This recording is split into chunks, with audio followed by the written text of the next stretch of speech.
You decided to show up, yes?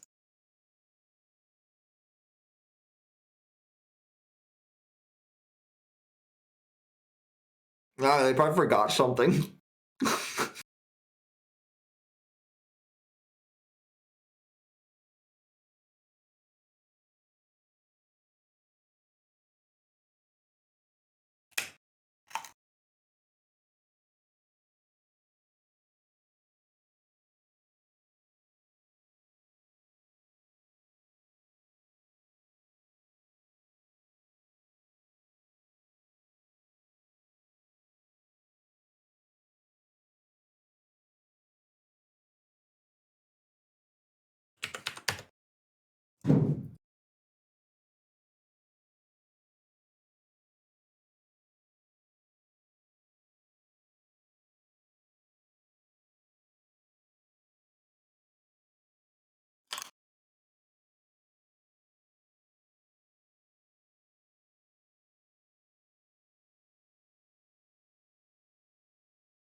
You know, I realized something. Hello. Oh shit. Hello. Oh my god, hello. I realized something, which is if we anytime we do drunk Dungeons and Dragons, it's not actually drunk gins and dragons. It's actually drunk gins and dangans. What? Me? Yeah. I don't know why that was the Why? thought that came to my mind, but that was what I was thinking of. I see this is where your brain is at. Yep. Okay. Let's see. That's funny. Put this I don't know over when here. we'll ever be doing drunk dragons, whatever, anytime soon. Probably the I mean, next time technically, you're in the States, honestly. it's true. I mean, technically, it can be done over call. It's just less fun. Way less fun. You know, less fun for me at least. Okay. Yeah, you would get shafted the most, honestly. You'd be drinking at some odd, weird hour. Yeah. And, well, yeah, it would be odd weird hour, and everyone else would be in person. Everybody else would be having fun, and you would just be, like, sad, alone. Sadly, drinks. Oh, my God. Thank God there's, like, not that many druids. Mm-hmm. How fast do you think we can get this done? 2.5 hours. As long as it takes to do it justice, Josh. I don't We will understand. take as You mean long we're as not we just have gonna to. speed run it? If you could speed run it while getting accurate ratings. Yeah, I suppose that's fair. That's it. I did sign up for Kara at 6, so. It's But you it's have plenty Druid. of time. It's not gonna take that long. Yeah, that's what I figured. This Famous last words. Josh, no, hold on. I've been to too many of your Ace Attorney streams to, like, believe anything that you say. Whoa! What the fuck? Josh is a paragon of time management, definitely. I am so good at managing my time. See, look, we're starting at, only an hour and 17 beyond what I was told. Oh, I'll have you know, we did tell you. I even made a joke about it. I said you were stealing an hour. I said I get to sleep in, and then Josh said we're stealing an hour from Dan, and then I said well ha ha ha ha, and then you said no. Oh, okay. Well, me and Mads don't remember that for some reason. Well, it was in text form, so it's somewhere out there. I see.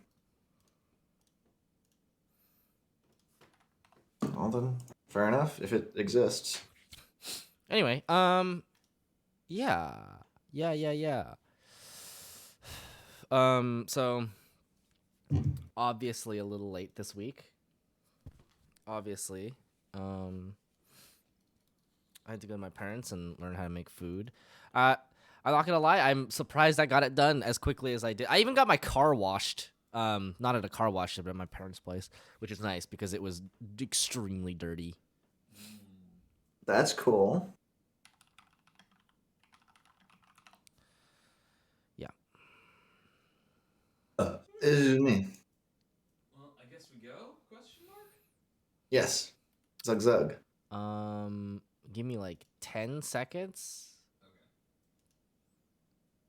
because I'm. X for doubt. What did I just say about being a paragon of time management? I am a god. It's been 11 seconds. Oh no, I spent all my time rambling. Okay, let's start. I also, you let me slip there, Josh, that I wasn't going to call out, but now I feel obligated to. Not to strike us off topic, but you said that you were like, I'm surprised that I got out as fast as I did, and you're 20 minutes late, so I'm not. Wait, this is why I yeah. find it very hard to judge any time amount that you give me, like time estimates that you propose. Literally last time this happened too, I remember. Okay. Lord. Josh's time estimates are the truly untrustworthy parts. No, I'm bad at time estimates. It might be the fact that ADHD gives you extreme time blindness. But why are you surprised? I will say this though. I will say because I gave the estimate and I was being generous to myself. But I will. You're supposed to. You go realize the your other way, estimate but okay. affects us too. I will say this though. My time estimates are only good. They're actually quite spot on only when it comes to estimating cooking time. So if I'm estimating how long it'll take me to cook things, I've got it perfectly down. You realize that's super easy. Wow. Ooh. And no, it's not, because I've met Steven. Yeah. Cooking is one of those most things that cooking have this like large generous window where if you're anywhere within that window, it's perfect.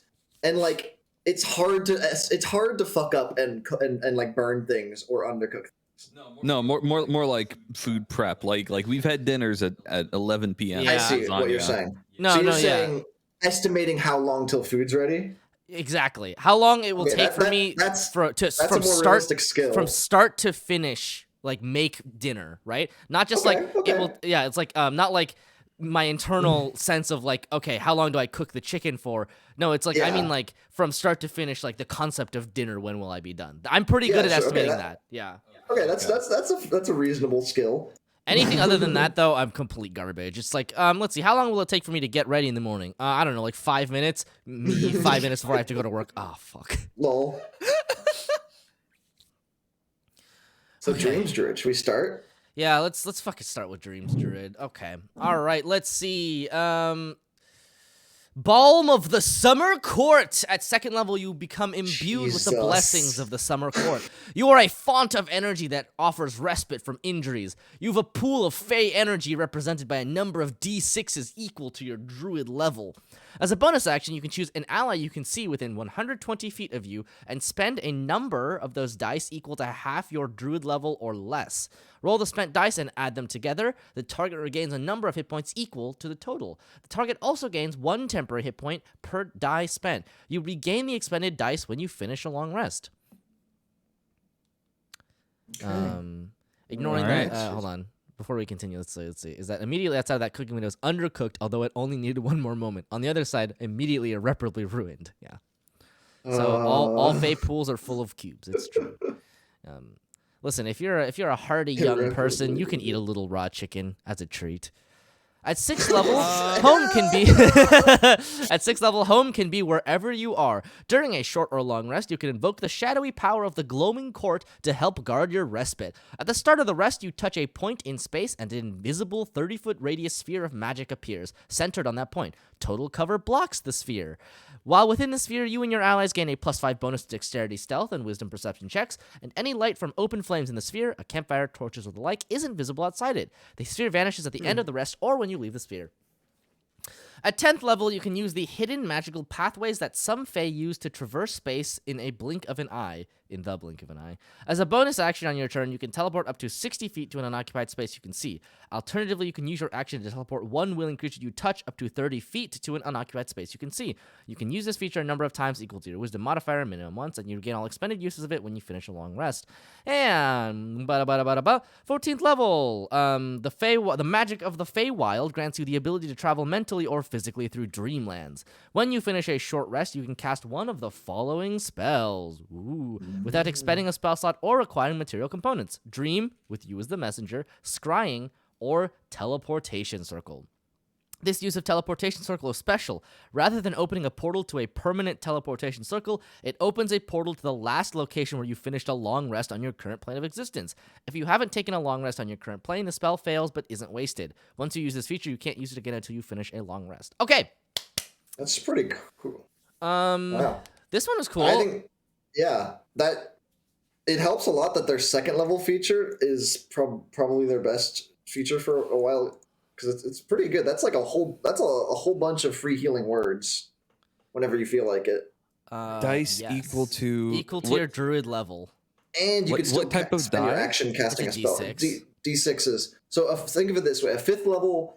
I think of it like a fifth level druid has basically 5 free healing words that they could still cast a spell on that turn. Like that's yeah, pretty much. Honestly, like this is a super strong feature for. I like it a lot. Like for the use case of when you're going to be using healing, this is perfect. Honestly, like Now, the reason healing word is like the reason healing word is so superior to like cure wounds is that like in most circumstances when you heal someone, you're healing someone from 0 because it's just how it works efficiently. And then in most cases, you don't actually care about the extra hit points that you're going to regain because you're going to go down in one hit anyway in most circumstances.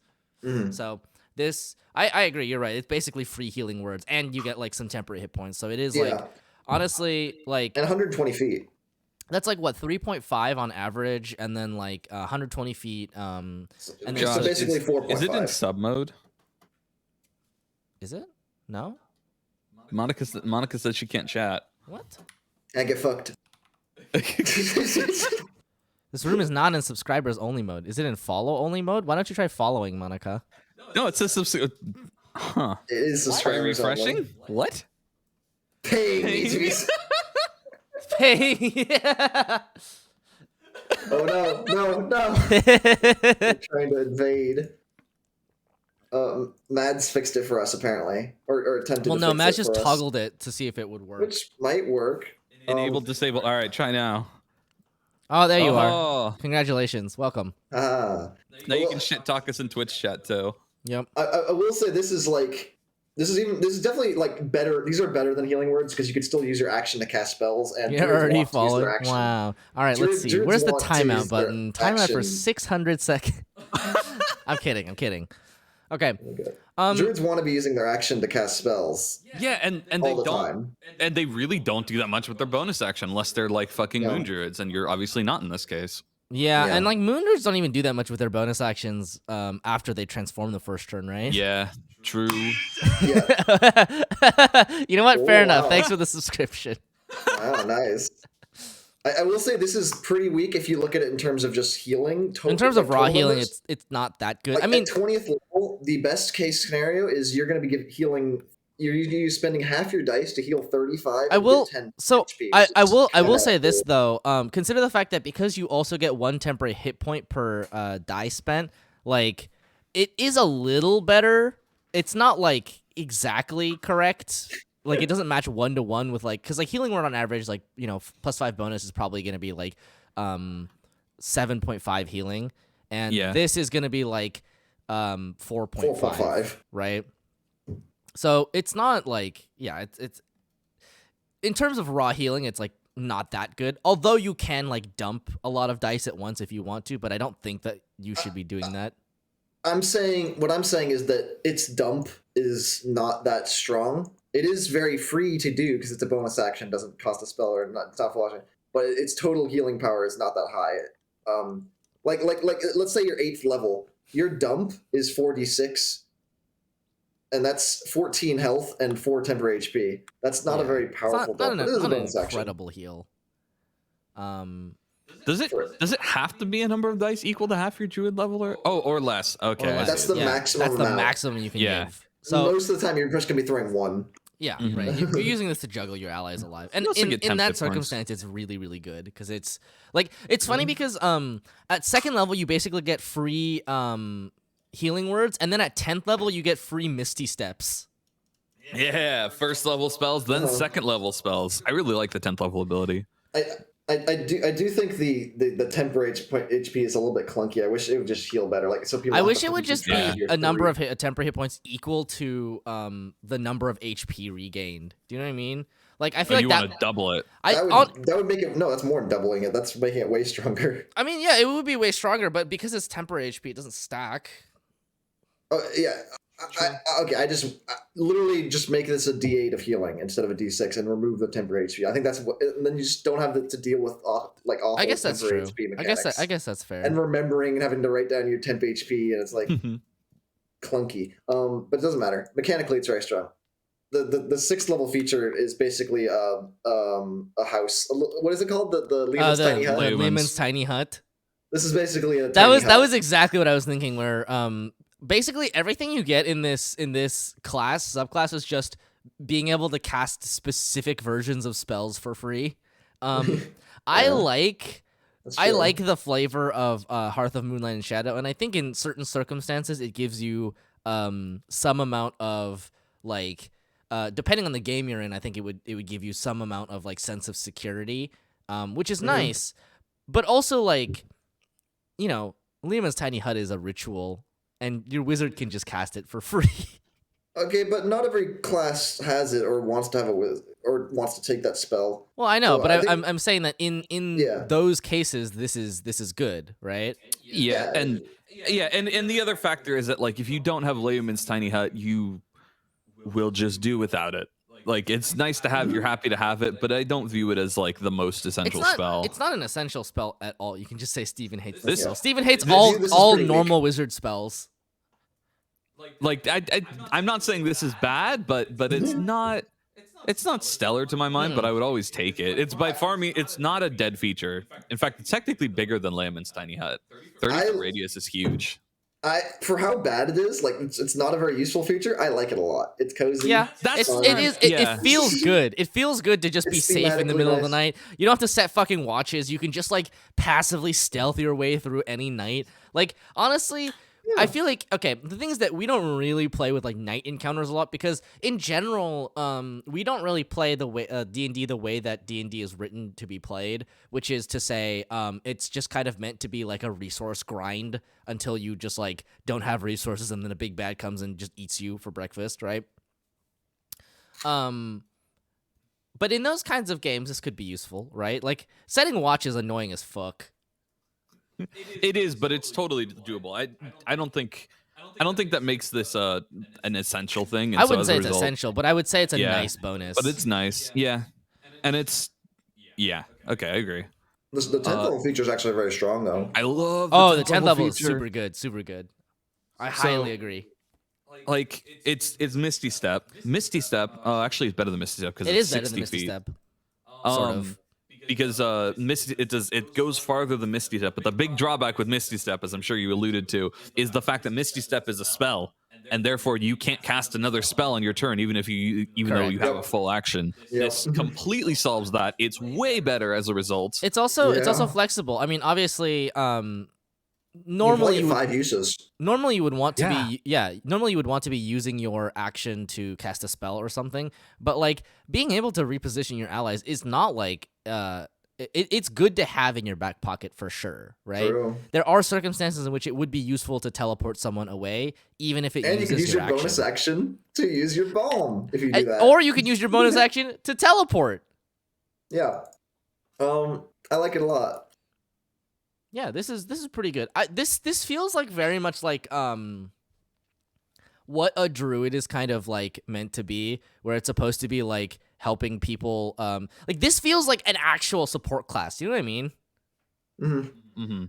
And Like, also, like this druid is really hard to lock down. If you can just teleport as a bonus action 60 feet away and then walk 30 feet, that's 90 feet. You're now 90 feet away from all the enemies.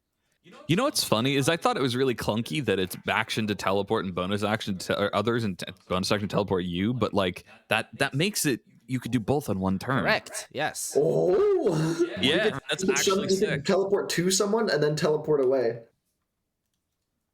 Yeah, I actually really like that. Also, I have to sidetrack us slightly reveal back. a dozen Well, no, we can white keep going fluffy on this. cupcakes decorated to look like little cats. Sorry. God, why is Just Twitch so sidetrack us bad? anyway.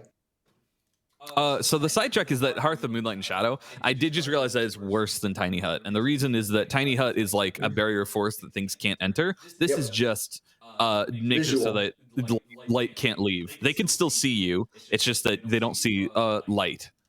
And you gain bonus to perception checks. So like you. Are we gonna get into the absolutely- physics thing where if they No, can't no. see light, that they can't see us? No, what this means, and is or at the very least, this is how I interpret it to be meant, is that you are 100% still meant to create a watch. I don't think this solves the watch problem because, like, the main benefit of this is A, they can't see your light, and B, you get +5 to perception checks. Like, yeah, that's how I interpret this. Did Okay. I just go subscribe to Monica so that I could use her emotes? Yes, of course I did. I'm not sure Josh heard any of the things you said though. Oh, it doesn't matter. My next prime is going to Monica, by the way, Josh. You and your friends are gonna blow this pop stand, or you're gonna go to the front line, and your barbarian friend is gonna be directly in your face right now. Yep. Mhm. 5 years written means they can't see you unless they have dark vision. That is also That's true. You can actually hand deliver your barbarian to the front lines, and then get away. God, Tyler would love this feature. But he absolutely would. God, that would be sick. 5 years written means like they don't have to see you. They can hear you. They can perceive you. They can roll a perception check to find you, even if they don't have dark vision. Still And also, what doesn't fucking have dark vision in 5e? I mean, it's true. A +5 bonus to like stealth though. It means that you're pretty robust, yeah, even just passively. but it I don't does think mean it's that very you good, probably though. still have to set a watch. Yeah, maybe. So I it's kind of worse than Tiny. I wonder Hut, how which makes me other. sad. I actually don't know how good other Druid 6-level features are. I can only really. Yeah, think I of- literally That's- I have no context for any of the other stuff, so it's Yeah, we're hard gonna to have to- say. So The first one's always This- hard, so I don't know I how mean, we're gonna rate this, it's but we'll see. yeah. This to me feels Josh? really solid, honestly. Overall, even if the six. What? No, keep going. Why are we waiting? Just keep saying. Keep going. Well, I was gonna say, so the second and 10th level abilities feel really, really solid. Like basically anything that gives you the sort of like power of a specific spell, especially a good spell that you can use more frequently and without using spell resources is going to be good. And still cast spells. Yeah. Like these feel very much in line with bolstering a druid's ability to be more of a supportive class, which I think is generally where you're gonna be. Like your kind of direct damage options are pretty bad as a druid. I can hear Philip meowing. And I actually, I imagine that the 6th level and 14th level features are going to be worse than other druids, but I have a hunch that this is actually going to be one of our strongest druid subclasses. I think I you might be correct. We'll talk about that This- after 14th level. I will say though, this is one of those druids that doesn't do anything with to augment wild shape, which is fine. Most of them They don't. Most of them don't. Some of them do. There's only like 3 of them that do, like at all. Like maybe even 2. Maybe it's only 2 of them. I feel like I was that under the impression that it was like half, but I guess I must be No. overestimating. Yeah. All of the new ones. But Well, there this aren't one the is new a ones. Xanathar's. This is a new one. Oh, Xanathar's is. I guess you're right, huh? It's just Tasha's, huh? Yeah. Wow. But anyway, yeah, I think you're right. Like this is a pretty solid ability set. Even if 6th level is like pretty specific use case. Well, the let's- 14th level is pretty. We haven't talked about really 14th level. specific. We're kind of talking about it now. I don't know. There's like, I guess there are uses for this, but it's gonna depend on the game. It doesn't feel very broadly applicable. Like, how often are you backtracking that hard, right? Yeah, Most- usually you want to go forward. You do mostly want to go forward. Going backtracking, the only thing that does is save travel time. There's never going to be danger on a backtrack in most cases. Yeah. That's just the boring. Travel- That's the part of the Right. campaign where everyone just fast forwards through. Travel time is just like one of those things that like people want you to play with, and you just like, like I guess. The I don't know how long it takes to get anywhere. the dream spell with you as the messenger is actually pretty thematic. where I believe you are actually appearing in your target's dreams, you specifically, That's so as opposed to weird. like what. So you can enter their dreams and deliver messages to them, and they remember these dreams perfectly when they wake up. Yeah, Moon is And- Moon is the only one that actually bolts stuff onto Wild Shape to like make Wild Shape happen. The other ones just use Wild Shape to make other features happen. These are the Yeah. resource, but that is better than just having it languish. I guess we'll talk about it when we get to other things. I mean, we will. I will say like Wild Shape is one of those things where like the broad use case of it is going to be utility unless you're a Moon Druid, or unless you can use it to augment in some way. But like, not to overstate it, like Wild Shape is actually a really fantastic ability, just in general. What do you think about this class? I just discovered something horrifying. Which is? Oh, the dream spell has no range. If you know there is a creature out on the plane, and you have, let's say you have a DC, you're at 14th level, your DC might be 21. If you just every night you enter some guy's dreams, like that kid that bullied you when you were 2. Oh my god! Like you just Dan? you can literally kill them in 6 days because you can prevent them from getting any benefit. Oh my god! From that rest. They get a level of exhaustion. You do that 6 times, they're dead. Jesus Christ! This, you know what? This is It kind has of infinite range. this is kind As of a long as they're on the horrifying. same plane of existence. It's kind of a horrifying spell because the last part of it is if you have a body part lock of hair clipping from a nail or similar portion of the target's body, the target makes a saving throw with disadvantage. Ooh, disadvantage. Yeah. Exhaustion's pretty fucked up, isn't it? Dan, what the fuck? For real? Like, who bullied you? And please don't invade their nightmares and like make them die of exhaustion, Dan. I am- Don't worry, I don't have anyone I would do this to. No way. I feel like dreams to me is hovering somewhere between A and B, but it's like I can't tell because of the I don't know Yeah. what any of the druids look like. I agree. Agreed, but I think I'm okay putting it A. I think so think too. Yeah. Okay. But like definitely we could move it later if other druids. Yeah, we'll reevaluate, but I suspect it'll be A just solely because man, I really like Dan those. wants to be the Freddy Krueger druid. It's true. He's coming for you. And Okay. also, when that target wakes up, they take 3d6 psychic damage every night. All right. Next is Terrifying. Circle of the Forged. What is truly natural? The Warforged are living creatures, despite being constructed from wood and steel, etc., etc. Wow. Okay. Let's see. It's another Ebron guy. Yeah, so this is an Exploring Ebron one. The rights of your circle grant you the ability to transform into more dangerous animal forms. Starting at 2nd level, you can use your wild shape to transform into a beast with a challenge rating as high as 1. You ignore the max CR column of the beast shapes table, but must abide by the other limitations there. Starting at 6th level, you can transform into a beast with a challenge rating as high as your druid level divided by 3 rounded down. So this is just the moon druid like ability. Wow. Yep. Yeah, this is identical to Moondred. Oh, this is interesting. Okay. And then at 2nd level, while you are transformed by Wild Shape, you gain the following benefits. You gain a +2 bonus to armor class. You have advantage on saving throws against being Whoa. poisoned, and you have resistance to poison damage. Those are very good. You don't need to eat, drink, or breathe, which is Okay. why. Wait, what? Why? Okay, I think breathe is the only. Because Warforged don't need to. Okay, I no, think I know thematically- that. Theoretically, you're transforming into a robotic version of this animal.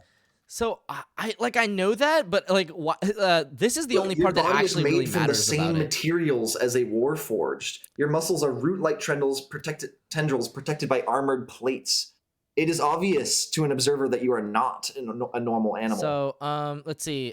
This is a path pioneered by a handful of Warforged. Over the last few decades, a number of Warforged have embraced the Circle of the Forged. However, it isn't limited to Warforged. A Cannith heir or an aspiring artificer might pursue primal power as a way to transcend the limited flesh they were born with.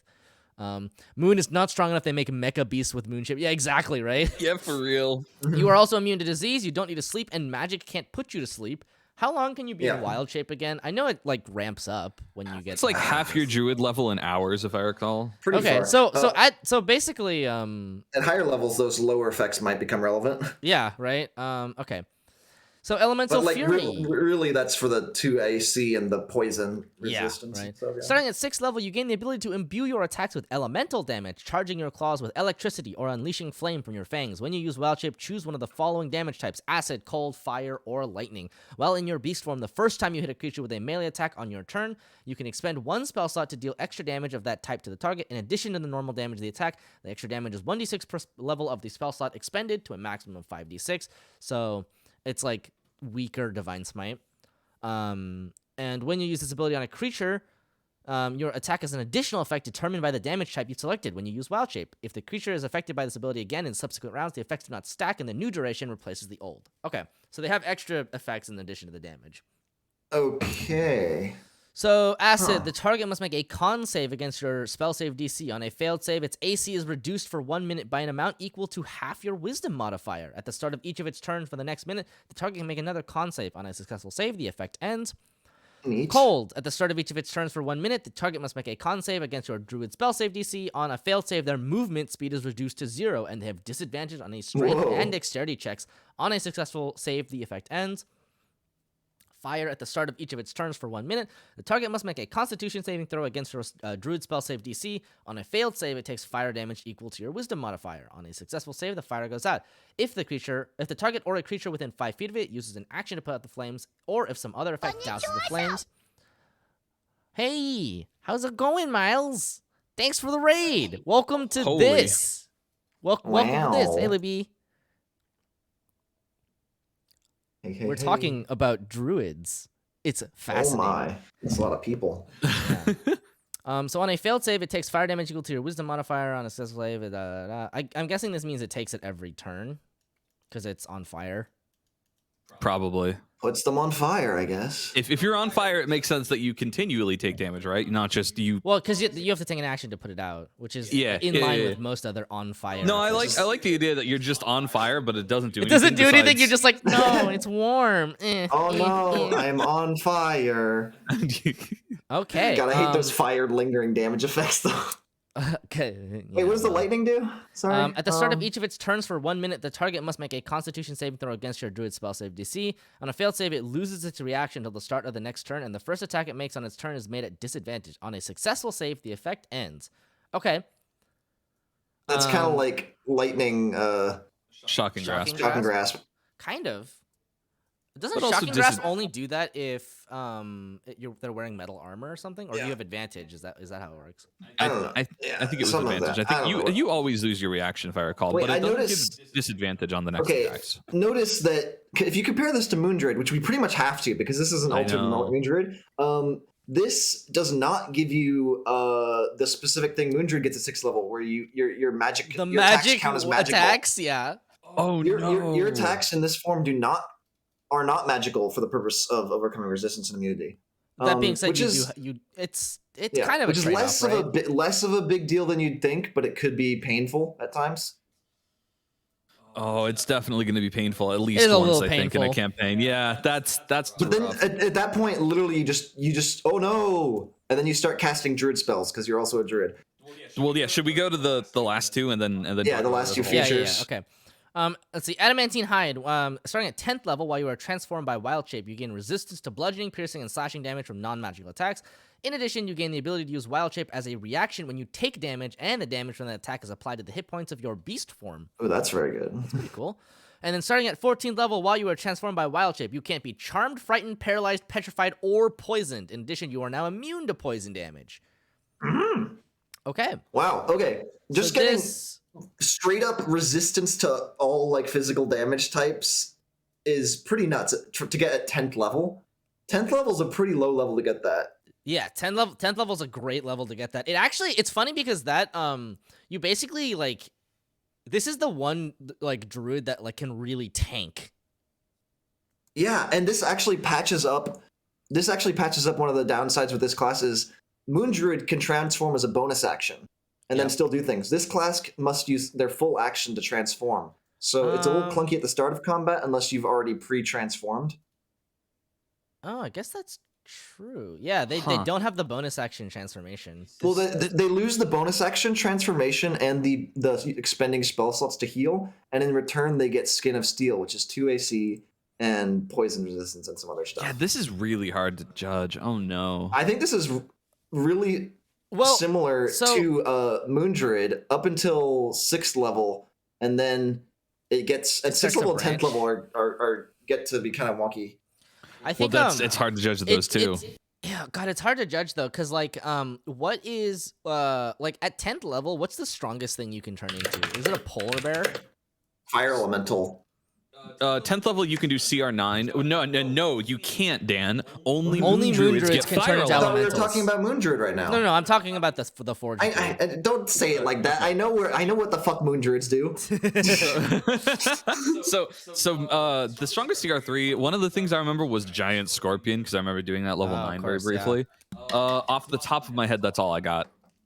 You'd have to go look at the full list of CR3 creatures. I don't think it's stellar. This is actually worse than the Moon Druid version Moon Druid? because That's all what the I was thinking, right? All the elementals better. actually. Okay, let me say the thing. All the elementals have resistance to bludgeoning, piercing, and slashing damage from non-magical attacks. Yeah, I was gonna say they kind of have it That's- by default. So this just kind of patches that.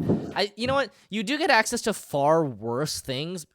Because like the thing about Circle of the Moon is that Circle of the Moon, I recall very clearly having no power curve but power spikes. So you would just get very, very powerful at like level like 2 and 3, and then you would just kind of stay pretty much the same, and like you might begin to fall off a little bit by the end, and then as soon as you hit level 10, you hit another spike where you're just like amazing again. Yep. And then spoiler, you fall off again until 20. Yeah. Although it's not as much because you get 9th level spells. But this one stays falling off. Like at level 9, it's at level 9, I'd say this is similar power level to Moon Druid, and then at level 10 it drops way below Moon Druid. You can't really catch up because like at 10th level you're getting so divided by 3 rounded down, so you're getting challenge rating 3 creatures at 10th level as opposed to challenge rating 5 creatures as a Moon Druid. And even though you have like what? But the 6th level feature, I think, is a huge advantage to this one over Moon Druid. I think you're right though, because like the amount of damage you can do is significantly more with this, and they have different effects. Some of which are like honestly, like I think it depends, but some of these are pretty powerful, right? The fact that you can reduce AC is pretty good. Also, the fact that you basically become like these become mini divine smites. Yeah. So you can actually use your spell slots and stay a melee druid if that's your class fantasy. Which actually like is one of those things that like really sucks about Moon Druids in general, which is that like you usually cast like Call Lightning at the start, and then you just transform and you just keep holding on to that one. And you don't really use your spell slots as a druid, actually. Yeah, it's very hard to effectively use all your spell slots as Moon Druid right up until like 18th level when you can finally cast Inform like absurdly far away, right? Like it takes forever to get there. So it's good to have it. It also solves the fact that you don't get to overcome non-magical damage resistance or whatever. These damages will overcome that, and at this point, maybe most of your damage is coming from expending divine smite spell slots into fire damage as a druid. It's not. It's damage, but it's not like as good as divine smite. It's not as good as divine smite, but the effects can potentially be pretty powerful, especially because like so you choose one of the following damage types when you transform, which does lock you in a little bit. Okay, but let's like, compare it to fire, for instance. But you can proc the effect anytime you basically smite, right? Yeah. If you hit someone, the first time, like once per turn. That's true. But the first time you hit someone, that's good. Let's say you hit someone with a first level fire. You do a d6 of damage, that's 3.5, and then wisdom modifier, it's probably 4 at this level. It'll take 4 fire damage if it fails the save, and if it succeeds, the fire goes out and nothing happens. And it's a con save, and con saves are kind of a hard sell on monsters usually. Oh yeah. I mean, that's very true. These are all con saves. They're all con saves? Oof. And you're saying when you transform, you get one of these 4, and you don't get the flexibility? Correct. You have to choose one of them. Then the fire one's not that exciting. I wouldn't say so. I would say the fire is the least exciting. The acid one is pretty cool though. I love the acid one. The acid one is really good. There's like no effects otherwise that really reduce AC. It doesn't say rounded down or up, but I assume we do rounded down, huh? Yeah. If it doesn't say, then it's always So, rounded so down. realistically, for like 99% of the game, you're going to be reducing their AC by 2. Is that significant? I would say it's not like insignificant. It's still a con save, so like half the time it's going to do nothing. Yeah. So a first level spell slot to do 1d6 damage and reduce that's definitely worth a first level spell slot, but it's not amazing. No, but it's decent. Like you're right. Yeah. It doesn't immediately shunt it to S tier, but like you could take it, but it's definitely not stellar. The biggest thing that it has going for it, actually, to me, is that there's base game how many effects that reduce enemy AC. That's true. I really can't think of any Or others. knock enemies, that aren't or really. immediately knock enemy movement speed to 0. Yeah, that's also really strong. Yeah. I think the cold is super strong because like disadvantage on strength and dex checks is also like very good because like that just sets you up for okay, you can't move. Yeah. Welcome to Fireball Town. And even the lightning and fire are definitely usable. It's checks, not saves. Oh, checks? Yeah, you're right. Okay. Yeah. Welcome to Grapple City. Yeah, I don't think it's as good because it's checks, but I mean, you'll take it, and the big grappling, feature yeah. is speed 0. Wait, but the point of grappling someone is to make their speed 0. Yeah, but I mean, this just means you can lock them down for longer, I guess. I guess so. Because I they do think eventually this- might save on the thing. I think druids will be pretty happy with this for most of the game, actually. Just think so. because, like, Honestly- literally you just throw out your garbage first level and second level spell slots and do decent effects. Honestly, I'm not gonna lie to you. I wrote a druid subclass, and the first thing I did was give it divine smite. So so like yeah, no, I completely agree with this. I think this is really cool. It's really cool flavor too. I love it. the elemental effects. I think you're right though. I think it is significantly weaker than Moondruid at 10th level. Does anyone remember what Moondruids get at 14th? Because I'm literally blanking. Well, it's cast For alter 14th self level, at you've will. learned to use your magic Oh, to yeah. alter your physical form in more subtle ways and cast the alter self spell at will. This is if I recall correctly, not that useful. No, it's not. I think It's- You can this one actually breathe has a bit better of underwater, a feature. change your appearance, and you can have natural weapons, which pretty sure they don't carry over to your Wow, this Oh, feature's this is a actually kinda nuts at concentration 14th level. spell. Oh yeah, it's bad. Oh, But that's this one- awful. What? No charm, no frighten, This is pretty good. no paralyze, no petrify, no poison. No more poison damage in general is always good because poison's so common. Poison's but charm pretty and frighten common. are also very Charm common. and Frighten's super like if you're gonna be immune to any conditions, you want to be immune to these two right here because Yep. they're Yeah. everywhere. That's a so solid this- feature. This is pretty good. I like this. Going back to the 10th level feature though, your best bet compared to the elementals, like fire elemental, 102 health. You're probably doing giant scorpion, which is like 52 health. Mhm. But you can do it So- twice, whereas Moondruid can only do Yeah, it once. that is true. Okay. But and like, and as a reaction, you can transform. Okay, yeah, actually, maybe The reactions. it's really about good. half. It's about half power level, but you could do it twice, so it kind of equalizes. wait, Fire Elemental Well- has like the lowest HP. Don't you want to do Earth Elemental? Okay, but fire elemental does the most damage. Yeah, Eh. I think in most cases you're gonna be fire elemental. I will say this though, I did a lot of Earth The- Elemental. Okay, what is the earth the elemental? fact that do? fire elementals have the resistance and they're immune to fire and poison to begin with is like True. like you for most in most circumstances that you're fighting like things that do physical damage, you have an effective 204 hit points as opposed to like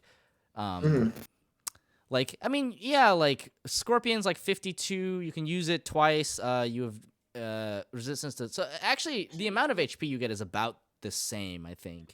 Although Scorpion takes an action, and so it'll eat 2 turns of action. Well, No, at 10th so level. so At no, 10th so yeah, level, you can no. just No. you can just sit there and get hit, right? And use your reaction. Oh. Yep. Oh, big brain. Okay, cool. At 10th level, they do get quite a big power spike, just like the druid, just like Moondruid. I kind of think the Moondruid's one is a little better, but that's I think it's actually a little closer than I better as thought. well. A lot closer than I thought. Mhm. But it's not so cut and dry for sure. I think I think overall this class is better than Moondruid. Probably, It but might it's be not. honestly like this 6th level feature is so good. Plus plus 2 AC is so nice because like animals don't have any AC. They have terrible AC, which, to be fair, I initially was like, well, that's huge. And then I was like, but, going from 11 to 13 AC is not the biggest jump in the world. Not really, but it means you I'd- will get hit like It's a little bit less of the Okay. time. it's really good early game, and you get it really early. This is really good early game, but it also technically speaking, it does also give your hit points a little bit more longevity than they would otherwise have. Even if it's like at the end of the day, like when you're at like 10th level, it's probably like a 2% boost or whatever. I mean, you'll still take a 2% Actually, boost, right? the creatures you're going to be transforming into at 10th level or at 9th level up is basically Giant Scorpion, Ankylosaurus. They have 15 AC. Okay, so that's like okay, 17 AC. alright. So you're actually on par with like an actual like melee class at that point. And the Ankylosaurus is 15 AC, 68 hit points. Okay, all right. Yeah, That's So this- more than half. it's pretty good. I'd still give the advantage slightly to the Moon Druid, but 100%, yeah. Especially, I think yeah. so. I think so. Especially because you can take stuff like Air Elemental that can fly and whatnot. But, How is, but uh, I mean, how does Yeah. how does this class feel at just 6th level though? Because I feel like it even if you Yeah. have to eat your lot action better. to a lot better than Moon Druid, really, in my opinion. I think Yeah. it's somewhat comparable. Just because you have to eat your action to transform. yeah, that's the Well, only part. That If it weren't that for being that, said though, Yeah. druids do have the very like sort of blessed like luck of being able to transform for just inordinately long amounts of time. Yeah. Like it's not even like a 1 minute, 10 minute, or an hour thing. It's like, well, at 6th level you're like what, like 3 hours? Let's check. no, it's half your druid level rounded down hours. Yeah, So so yeah, 3 3 hours. Okay, yeah, you're just gonna have that up going into combat. So like I would say that that is very much verging on the point where like you can just kind of expect that a combat will happen in X amount of hours and be transformed for it, right? Yeah. God. Okay, Ooh. we have to skip to Moon now. I agree. That's my hot take. Okay, all right. I was actually gonna suggest the same thing. Okay, good. It's fine. 'cause- We're only skipping one, or we're skipping the whatever's the Strixhaven ones, but it doesn't matter. Do you even want to put this on the chart before doing? Before No, reading through Moon? just read Moon real quick. Yeah. Let's Okay, be so thorough Moon, here. Let's Moon be thorough. at Moon is actually really easy because second level look at how short Moon is. It's so simple. Yeah. We've also already talked about everything. Except for Okay, so you can use your wild shape as a bonus action rather than an action. While you are transformed, you can use a bonus action to extend for one what? spell slot to regain 1d8 hit points per level of the spell slot expended. So you do have a use for your spell slots, technically. Okay, but I almost never see that feature used. yeah, because why would So you want to heal? bad. Yeah, Why it's would you not want to heal great. yourself when you can just pop out and Pop rewild out shape? a wild shape, yeah. I mean, like obviously, if you're in your second wild shape of the rest, then you might want to. But like, That one feels bad to use your spell slots. The Yes, 6th level feature, the correct. other one feels good. Yep, It is yep. good, actually. which is funny because this one is more of a tanking ability, and yet Yeah, and the other one, you even at high levels, you could still just dump your So shitty low level spell slots. we know This one what the requires other you to use high circle level the spell other slots. circle form does. Yep. And we talked about the 6th Primal level. Strike, yep. You can expend 2 uses to turn into an elemental. This is really, really good. Yeah, and then you can use Alter Self. Alter Self is it's Alter Self is just one of those like flavor things, but Agreed. like it's so bad because they should just make it so that the Alter Self is like a permanent effect instead of just being a concentration spell. That makes this so much worse. Yeah, But it doesn't really matter. Like it's so funny that they get that. It's very flavorful, but like you can breathe It's underwater. so Hang on, it's wait. such I'm a in nothing Druid. ability. Like it, I can already. like the Forge the other one Druids gets a get really strong feature. is like for got a level. really strong like counter CC ability, and then this is just I can Yeah. make horns on my head and breathe underwater. So in terms of like spells, like I think at second level I've already forgotten the name of it. Non-Moon Druid.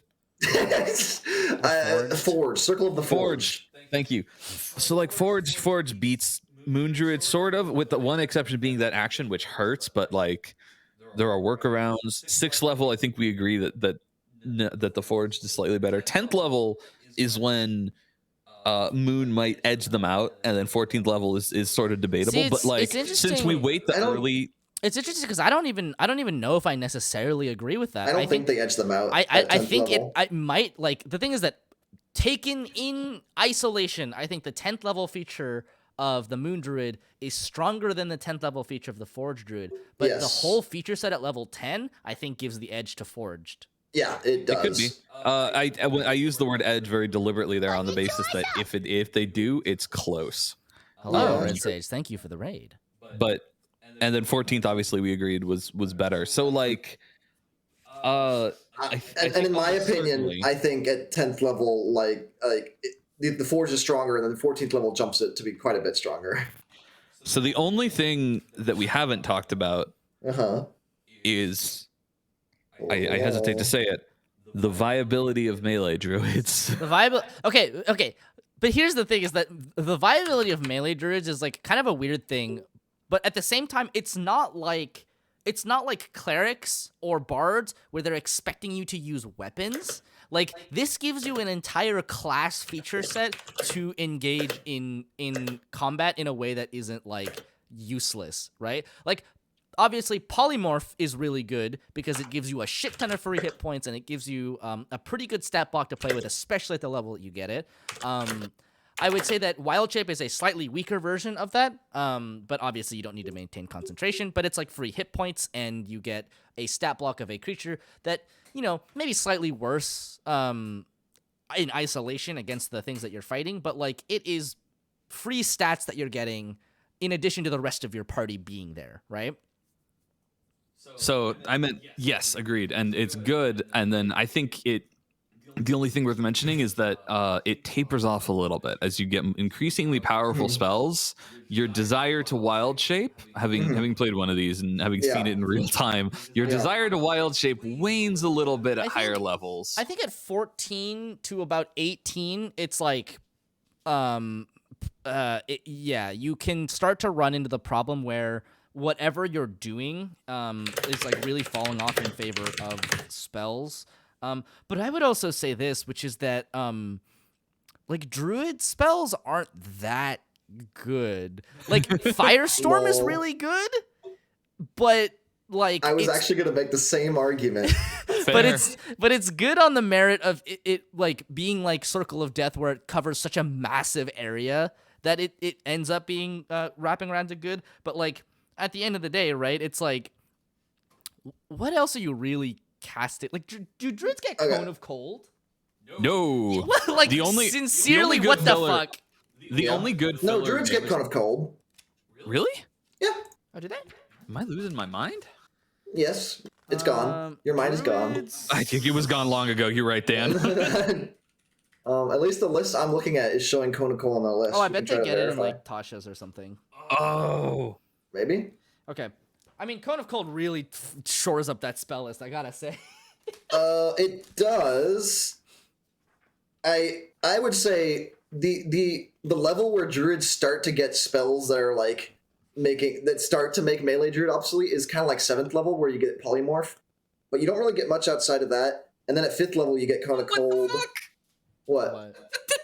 It isn't Tasha's. I had to go through 20 fucking levels of Druid without that spell. It would have been so much nicer. Oh my god. Yeah. Druids were like clerics. They had no good direct damage. Yeah. Right up until like Sunbeam, which is even debatable. Sunbeam. And then I got Firestorm. Holy shit, that would have made things a lot nicer. And Sunbeam is 11th level, I believe. See, the thing, Correct. okay, this is like a general problem with druids, and just that, like, they don't really get the tools they need to do anything other than, like, affect the game outside of combat, which is like that's why fine. Yeah, that's why melee bard is so much worse. Because they actually do have some good spells. That's very true. Well, no, they don't, but they can just yoink them. Like, that's true. The thing is, especially at lower level play, like, druids get a lot of really solid options. I still think I think druids should get web. They don't get access to the web spell. It's just such bullshit. Doesn't make any so fucking sense. Oh, they should get that. Yeah, but like druids don't get bless, which is fine, I get it. It's a cleric spell, whatever. But like, let's be honest. Like in terms of like support spells, like Bless is so fucking good. And then like, I mean, Druids and Rangers get access to Good Berry, which is really good for healing outside of combat. Depends on the kind of game you're playing. If outside of combat healing is like valuable at all, some games it's really not. Yeah. But I think melee druids are viable for long enough to be satisfying. I think so too, because like at the point melee druids begin to fall off, like very few people really reach those levels anyway. Yeah, it's very much melee druids are really good at the early game, and that's where we want to bias. Yeah, melee druids are like god tier before level 5. Yeah, like actually, sincerely broken. I would consider even at level 5 and stuff. I don't think normal spellcaster druids get that much of a power spike. Like their third level spells. No, not at all. In my opinion, the strongest third level spell they get is Conjure Animals, which a lot of people don't take because it's jank. And yeah, it's okay. Yeah, Conjure Animals is one of those spells that's really good, but it's also super frustrating. It's frustrating and tedious. But like Call Lightning, Call Lightning? In many cases, I would rather just be a melee druid running around as a bear. Yeah, agreed. And that makes them really strong at low level. Yeah, no. Well, I mean, like the thing is that like everybody knows that transforming druids are really, really strong at lower levels because it's a shit ton of hit points. It's basically more hit points effectively than any other class is going to get, and you can do it twice. Okay, well, compare this to dreams. At what points, at what level ranges would you rather have a dream on your list than a moon or forge cleric on your list or druid on your list? Oh god, I don't know. It's weird because they fill different niches, right? Yeah. One of them is more of a support. One of them is more of a frontliner. One of the, like this dreams is like to me the textbook like support druid, whereas these two feel more like tank/attack druids, like kind of like bruisey ones. Call Lightning should be a bonus action where lightning strikes at the initial attack to cast. Yeah, I think that's true. I think its damage is low enough that would be fine. Yeah, that'd be great. It does what? The amount of like what is it? 3d10? 3d10 on a deck save. Oof. I mean, like it's not strong. It's actually. I will say, Call Lightning is like fairly balanced in terms of spell slot progression because, like, Shatter, for instance, does 3d8. Mind you, Call Lightning is much smaller.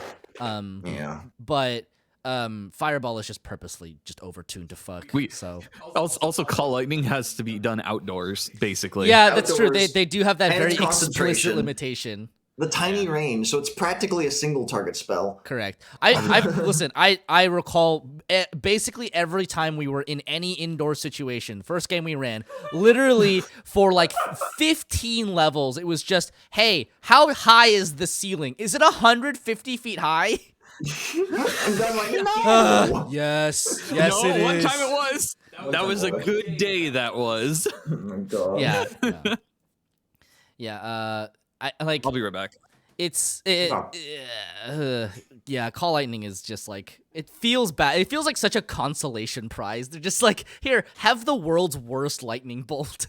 This is hard. This is gonna be hard to rank. This is really hard for me too. How much stronger do you think Forged is than Moon though? Is the question. Do you think it's a tier stronger, or do you think they're within the same range? Okay. I think it's a tier stronger.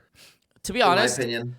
To be honest, in that case, and I think I'm generally of the opinion that that might be true. It's hard for me to say because I'm kind of flip flopping. Sure. I'm wondering if they really are like so far apart in terms of power level. Sure. In terms of like at least just like looking from their like entire feature sets. Certainly at 6th level, Forged is much stronger. Yeah. But I would say, and that's a big part of the. I would say 6 to 10. Like to me, I can't put Moondred anywhere like lower than A tier, if for no other reason than the fact that it fits the level curve just like kind of perfectly. Is it A tier though? Moon? Well, I think given all that we talked about, I think it is A. I don't think I can put it lower than Dreams. Okay. I'm trying to look through the druids, and if any of the druids get like a fireball, then that might change my mind. Okay, yeah, but that'll come later. Sure. For now. Okay. Do we even know? Do any of the druids aside? No, all right, the land druids certainly. Okay, one of the land druids gets lightning bolt. Pretty good, pretty good. Moon is definitely A tier. Alright. Most tiers of D&D play. Yeah, that's my general opinion. Is like You might be right. below like 5th level, Moon Druid is S tier, and then like it I think stays solidly A tier for a good long while before it starts to fall off. And I think at the You're right. levels it falls off, people don't really play anymore. And at the point it falls 14th off, level. and then you can just cast spells. And you can just cast spells, right? Yeah. Like that's the thing is, it will carry you far enough that you can get access to the spells that druids have that actually kind of matter. That's literally been my experience. That one time I played a druid. Well, As is was, Forge moon, 14th level. Ooh, spells. Spells at 20th level, it's S if you actually get that far. Well, yeah, It does all, get it. Well, yeah. like pretty much any druid that like transforms and has a robust transformation is S tier if you get to, because it's just free hit points. If nothing else. The jump from 19 to 20 is nuts. Yeah, no, the power level spike at level 20 for druids is like ridiculous. I think the question is Forged Forged S tier? better? Is Forged better than Moon Druid enough? Because it is better than you Moon know, Druid. Is that- it enough better to be That S was tier? my. I kind of feel like it occupies the same tier. I think they're like probably at the bounds of the tier, but like I think that they fit within the same one. That's how I felt. That was my point of like it edges it out. I 100% agree that Forged is better, but I don't think it quite edges it out enough. And I know, Dan, you're gonna hate that. So go on, go explain.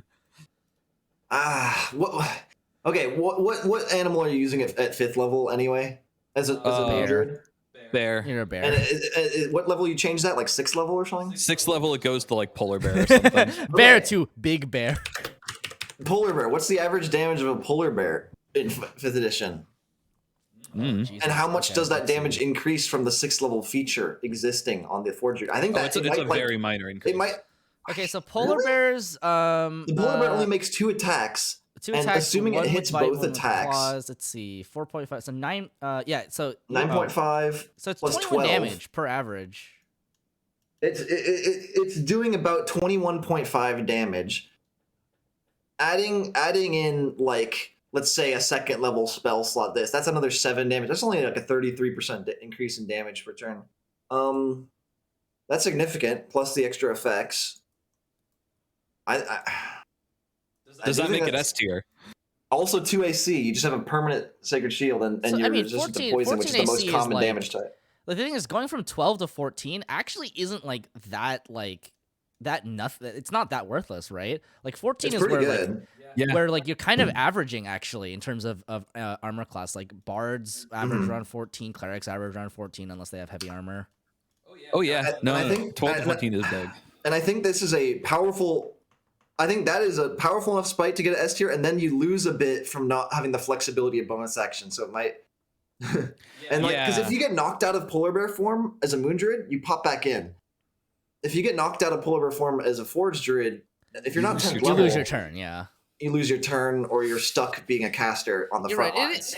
It definitely is a lot higher of a risk to play Forged unless you have the 10th level feature that lets you just kind of auto shift when you get hit. It's hard to say. I don't know, man. To me, they feel very comparable. Yeah, I guess we're just gonna put every Druid subclass in A tier. They're all A. Wow! Congratulations, Druids. All right, let's go class. to Circle of the Land. Oh God, wait. This is such a pain in the ass. Okay, all right, we'll figure it out. So Circle of the Land is the casting druid basically. There's lots of circles and there's lots of lands, and you choose a land and it gives you things. So at 2nd level, you learn 1 additional druid cantrip of your choice, and it doesn't count against the number of druid cantrips you know. That's kind of whatever. Druid cantrips are know? not very good. They're so bad. They're really bad. Natural recovery. Starting at 2nd level, you regain some of your magical energy by sitting in meditation and communing with nature. During a short rest, you choose expended spell slots to recover. This is whatever the feature wizards get, isn't it? Yep. Yeah, I mean that's always going to be good if you're casting spells. It's not that good on a Druid when your spells already are ass. Your spells are pretty bad though. You do make a good point. Oh boy, I get to cast another 3 absorb elements. Yep. And then you then the have land one. circles, which you each one has each of these has a set of spells. Arctic is Hold Person, Spike Growth, Sleet Storm, Slow, Freedom of Movement, Ice Storm, Commune with Nature, and Cone of Cold. Oh, this is how druids get Cone of Cold. Before Tasha's. It's funny. Ah. We have to look at the best one here. Yeah, we have what to. we think is the yeah. best one. Coast is Mirror Image, Misty Step, Water Breathing, Water Walk Control, Water Freedom of Movement, Conjure Elemental, and Scrying. These are all pretty bad. I don't think you have to read all of these. Blur, Silence, Create, etc. Wall of Stone. The desert is extremely bad. Forest, Bark Skin, Spider Climb, Call Lightning, Plant Growth. These are all druid spells. Grassland, Invisibility, Pass Without Trace, Daylight, Haste. These are actually pretty good. Divination. Yeah, but don't they get? That is nice, but don't they get Pass Without Trace? I guess. Okay. Yes. They just get to. Okay, so to be clear, these spells they just get to know and they just have them. Yeah, right? yeah. So they don't have to prepare these or anything. That's pretty good. Mountain Now gets you can choose a different. Yeah. Then you can choose a different druid spell. Like. Oh boy. Goodberry. Which is all I mean, right. Goodberry is good if you play a lot of like if you play long games. Food or water. Purify food. Mountain Druid gets our favorite spell, Stone Skin. It does get Lightning Bolt. It does get Lightning Bolt. Okay, it gets Lightning Bolt, but look at how ass every other spell on its list is. Spider Climb, Spike Growth, Lightning Bolt, Meld into Stone, Stone Shape, Stone Skin, Pass Wall. Lightning Bolt is the only usable spell on this list, sincerely. Oh my. Swamp Druids get Darkness, Melf's Acid Arrow, Water Walk, Stinking Cloud, Freedom of Movement, Locate Creature, Insect Plague, and Scrying, Spider Climb, Web, Gaseous Form, Greater Invisibility. This is pretty okay. Cloud Kill, Insect Plague. Okay, Land Stride, moving through non-magical difficult terrain costs you no extra movement. You can also pass through non-magical plants without being slowed by them and without taking damage from them if they have thorns, spines, or similar hazards. In addition, you have advantage on saving throws against plants that are magically created or manipulated to impede movement, such as those created by the Entangle spell. That is so... I thought this was a ribbon feature. This is bad. This is the 6th level feature. Oh my god. Just wait to see how bad the 10th level feature is. 10th level, you can't be charmed or frightened by elementals or fae. You're immune to poison and disease. Okay. Immune to poison and disease is pretty good. There's a lot of poison. Nature Sanctuary, when you reach 14th level, creatures of the natural world sense your connection and become hesitant to attack you. When a beast or plant creature attacks you, that creature must make a wisdom saving throw against your druid spell save DC. On a failed save, the creature must choose a different target or the attack automatically misses. On a successful save, the creature is immune to this creature to this effect for 24 hours. The creature is aware of this effect before it makes its attack against you. What? Wait, what? So what is it knows I shouldn't attack this target. Yeah, exactly. It's Sanctuary, but worse, and it only works against beasts. Yeah, Spike Growth is one of I knew someone would say something about Spike Growth. I still don't think it's like a standout spell, but it has its uses. Yeah, I mean, oh god. Oh, and and druids just get it. Like you can take it with any of these. Oh, they can take Spike Growth anyway. That's the pretty evil thing about these spell lists is that most of these are druid spells, and then some of these feel like spells that druids should get, like Cone of Cold or Lightning Bolt. I think they're deliberately designed to not get stuff like Lightning Bolt. I know they're not. I know they're deliberately designed not to, but like it's just very funny to me that you have explicitly elemental spells. And the druids, which are explicitly elemental, like casters, don't get them. They're so like, this is Bolt... only for the big boy wizards. Only the wizards can handle this amount of power. Lol. Okay, so I do think Lightning Bolt is worse than Fireball. It has less of a instant. Oh, you know the Light Cleric was instantly like S tier because it had Fireball and a few other good things. I don't think Lightning Bolt carries the same weight, but it is strong. Don't tell Steven, but Lightning Bolt is like so much worse than Fireball. There are use cases for Lightning Bolt. Fire is the most common resistance in the game. More than that, Lightning Bolt, like in many cases, is almost as good as Fireball, and in a few cases is better. Lightning Bolt is really good in enclosed spaces, which are more common than you would think because it's Dungeons and Dragons. Also, anytime that there aren't enough enemies, like you hit fewer enemies with it potentially in a wide open space, but only if there are those enemies to begin with. Mm-hmm. So it comes out kind of on par with Fireball and could even be easier to manipulate if there aren't as many enemies. To me, like Fireball is the broad application spell, and then Lightning Bolt is the more niche one. Yeah, I don't think Fireball comes out to par on average with the Fireball. There are more cases where you'd rather have a Fireball than a Lightning Bolt, especially because the main use case for this is to do a lot of damage to a lot of creatures. And if there's a whole bunch of creatures, the Fireball usually will hit more. Sometimes the Fireball will hit 3 times as many creatures. Yeah, if not more. Line is which means it would be very effectively one Fireball is effectively casting 3 Lightning Bolts. That is a massive difference. There are some cases where Lightning Bolt will hit just as many, and very, very, very few cases where Lightning Bolt will hit more.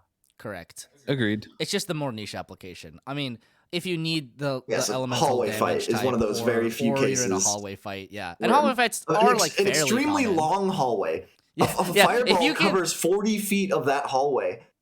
Listen, oh God, you're right. It has to be longer Mm-hmm. than 40 feet, and there have to be enemies in every square, and that's the point at which Lightning Bolt begins to. Yeah, that's so funny. The Fireball covers most hallways. Fireball is not okay. Fireball should be way smaller. Why is Fireball so big? It sounds like you just don't like fun, Josh. Yeah, Fireball equals fun. I mean, Fireball is fun. Let's be real. But let's just assume I think the mountain here is the strongest one. Yeah, but I think you have to be correct. The rest of the features are very lackluster. Oh God, yeah. To the point where I think this is a C tier class.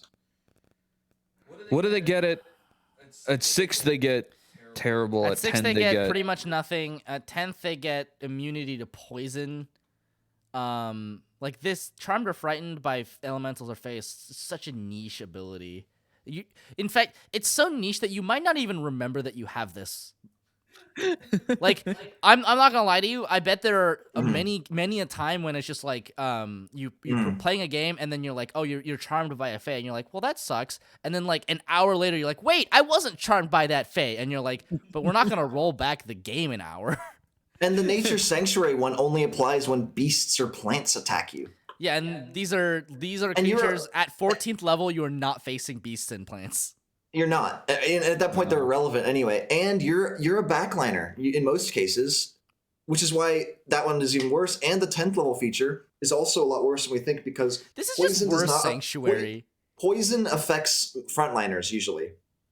Poison almost always comes from melee creatures that have like poison attached to their weapons or you're bites pretty much and stuff. you have pretty much dead features from 6 to 14, and then if you're a mountain druid, you get lightning bolt, and then the ability to recover your lightning bolts. I feel like lightning bolt is just as risky in a hallway because that means the person casting lightning bolt has to be in front of all their allies. That's very true, right? All your allies have to like duck out of the way or be behind. So all your melee guys have to go behind the druid. No, you just hit them. Stand behind me. No, I don't think I will. Fireball, you can actually lob over your allies. Lightning bolt, you have to avoid your allies. God, I see lightning bolt hit allies more than I see fireball hit allies. Oh God, yeah. Not gonna lie. It's so hard to fucking aim that thing. Yeah. And we play on roll 20 most of the time, so it's like you can see where to aim, but lightning bolt almost always connects with an ally. I agree. I think land is a C tier class. I agree. It's just so nothing. It's such a nothing class. You can squeeze to the front, cast, and then backtrack if you have enough space. It's totally true. Obviously, like there are ways to make it work, but like the thing that we're saying is basically just like still a good spell. You have to make lightning bolt work, whereas fireball just works. Right? I still think a druid with lightning bolt is a lot stronger than a druid without lightning bolt. Oh, I agree. Yeah, 100%. It's a but good it's like spell. a druid with There's lightning no bolt doubt about with it. nothing else. It's just you don't get much else with this whole subclass. Yeah, lightning bolt. So your subclass is lightning bolt. Even if it were fireball. God, fireball might push it to B, but right? it It would might not push it to B, but that might be it. It would not push it any further. I don't even know if it would push it there. Like it's. Would you rather have a land druid with fireball or a dreams druid? And I think I'd rather have a dreams druid, but maybe not. I think so, Yeah, yeah, but I there's think the- that's Yeah, I think that's Dreams. just because like in the case that you're okay here like this Dreams is the is thing about, well designed and cool. this is the thing about Fireball, right? Is that like Fireball is a super good like hammer spell because you can basically solve all your problems with Hammerball with Hammerball. Yes, God, yes, no, yes. that's what I want now. I want the ability to change Hammerball. elemental damage types into physical damage types and make my Fireball do bludgeoning damage. It's all My hammers. fireball is bludgeoning damage. Yes. Welcome Can't to stop me. Hammerball, everybody. But yeah, Yo. like that's the thing, right? Is that like classes that get access to Fireball are inherently stronger than classes that don't, just because it does a shit ton of damage. Yeah. And it's very broadly applicable. You can solve most problems with it, or you can turn most problems into something that can be solved with a Fireball. But the problem is that most classes that get Fireball also get other things that help them in the ability to Fireball, and this just gives you one more Fireball oh per boy. like short rest, right? I'm So that's excited like- for this next subclass. Okay, let's. Oh God, let's talk about Circle of the Shepherd. Oh no. Okay, you gain the ability to converse with beasts and many fae. Not all of them? You learn to speak, read, and write Sylvan. In addition, beasts can understand your speech, and you gain the ability to decipher their noises and emotions. Most beasts lack the intelligence to convey or understand sophisticated concepts, but a friendly beast could relay what it has seen or heard in the recent past. This ability doesn't grant you any special friendships with beasts, though you can combine this ability with gifts to curry favor with them, as you would with any non-player character. Starting at second level, you gain the ability to call forth nature spirits and use them to influence the world around you. As a bonus action, you can magically summon an incorporeal spirit to a point you can see within 60 feet of you. This spirit creates an aura in a 30-foot radius around that point. It counts as neither a creature nor an object. It is literally a totem. Yeah. You're a shaman. It has the spectral appearance of the creature it represents. As a bonus action, you can move the spirit up to 60 feet to a point you can choose. The spirit persists for 1 minute. Once you use this feature, you can't use it again until you finish a short or long rest. The effect of the spirit's aura depends on the type of spirit you summon from the options below. Bear Spirit. The Bear Spirit grants you and your allies its might and endurance. Each creature of your choice in the aura, when the spirit appears, gains temporary hit points equal to 5 plus your druid level. In addition, you and your allies gain advantage on strength checks and strength saving throws while in the aura. The Hawk Spirit. The Hawk Spirit is a consummate hunter, aiding you and your allies with its keen sight. When a creature makes an attack roll against a target in the spirit's aura, you can use your reaction to grant advantage to that attack roll. In addition, you and your allies have advantage on wisdom perception checks while in the aura. Unicorn Spirit. The Unicorn Spirit lends its protection to those nearby. You and your allies gain advantage on all ability checks made to detect creatures in the spirit's aura. In addition, if you cast a spell using a spell slot that restores hit points to any creature inside or outside the aura, each creature of your choice in the aura also regains hit points equal to your druid level. At 6th level, beasts and fae that you conjure are more resilient than normal. Any beast or fae summoned or created by a spell that you cast gains 2 benefits. This is the pain in the ass one. Creature appears with more hit points than normal. 2 extra hit points per hit die it has. The damage against natural weapons is considered magical for the purpose of overcoming immunity and resistance to non-magical attacks and damage. Beginning at 10th level, your spirit totem safeguards the beasts and faes that you call forth with your magic. Hey Phil, how's it going? We're good. I'm good. I went to my parents' place today and learned some recipes, and I came back, and now we're doing some D&D talk. When a beast or fae, that you summoned or created with a spell ends its turn in your spirit totem aura, that creature regains a number of hit points equal to half your druid level. And then at 14th level, if you were reduced to 0 hit points or are incapacitated against your will, you can immediately gain the benefits of Conjure Animals as if it were cast with a 9th level spell slot. It summons 4 beasts of your choice that are challenge rating 2 or lower. The conjured beasts appear within 20 feet of you. If they receive no commands from you, they protect you from harm and attack your foes. The spell lasts for 1 hour, requiring no concentration, or until you dismiss it, no action required, and you do it once per long rest. Okay. So this subclass is very obviously designed to be spamming Conjure Animals and not much else. That's it. But really, that you just only have to you only have to cast it once at the start of turn, and you just design your subclass around having high Constitution, and basically so you don't lose concentration. Because the only thing stopping you from being an unstoppable god demon is losing concentration. Yeah. So Conjure Animals is very good, but very annoying. And this makes that spell more annoying and more good. Very good. You played this, Dan, and I believe you played it briefly in like a Brendan campaign. game, yeah. Solely because you rolled absolute shit tier on every one of your stats. I did, yes. Am I correct? Yeah. Correct. I rolled so shit tier, but you don't need good stats with this druid. You don't even need wisdom. You just need con, so not lose concentration, and you could sit back. The instant you cast a spell, you could just run away. Just bye. And you come back, and all your enemies will be dead. Yeah. So obviously we have mentioned before that the actual strongest things in Dungeons and Dragons are the 1 hit point between 1 and 0 and action economy, and this just kind of, you know, really kind of just weighs in that favor. This is like, yeah, sincerely, it's annoying because you have to wrangle a bunch of animals and keep track of their hit points and stuff, but it's also really good because you have suddenly a bunch of magical creatures that can do damage through magical resistance, which is like, oh god. Like, okay, so for context, right, like Animate Objects is a super good spell. What level spell is that? Is that a 5th level spell? 5th level spell. Yeah, you're basically animating objects at a lower level. Yeah, this is an incredibly annoying spell to cast.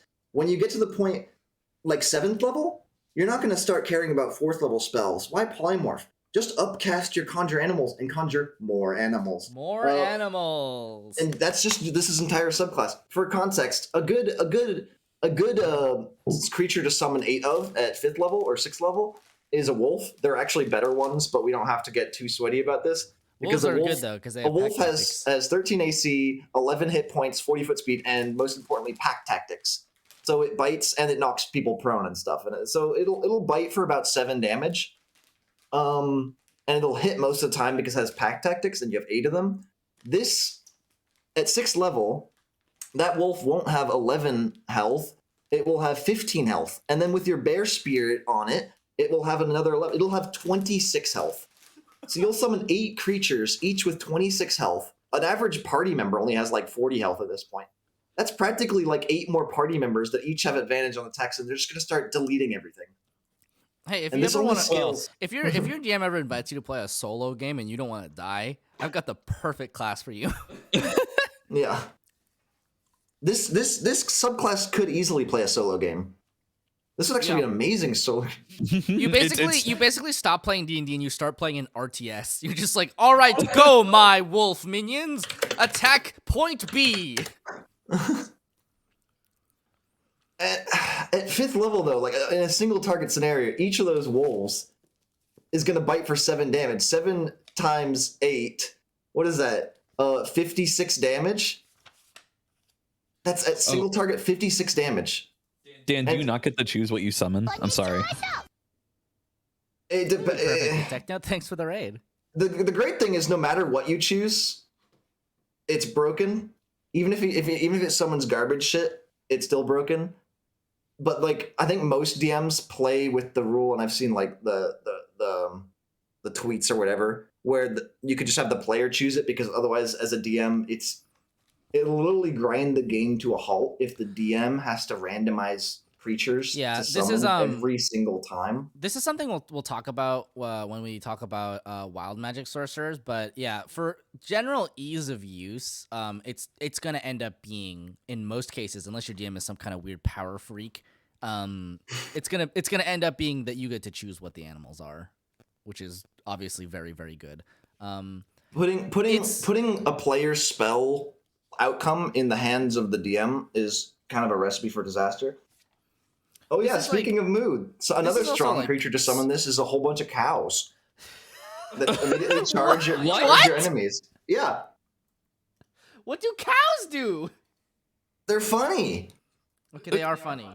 And listen, cows have 15 HP, it doesn't really matter, but they're also countering 4. So you summon 8 cows, each of those cows charges an enemy.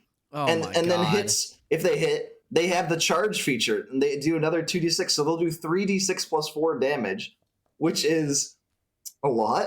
Drop the cows from orbit. Oh my god, that'd be so funny. Actually. You can summon them above people and just drop them on people. Oh Jesus. There's so many shenanigans to be done with this. But mathematically, this is very powerful because each of those cows can survive a fireball at 6th level. Just summon pixies and have them polymorph the, easily. the party into T-Rex. So that is the other thing. Each of those cows is most likely going to survive a fireball, and most enemies don't have access to fireball.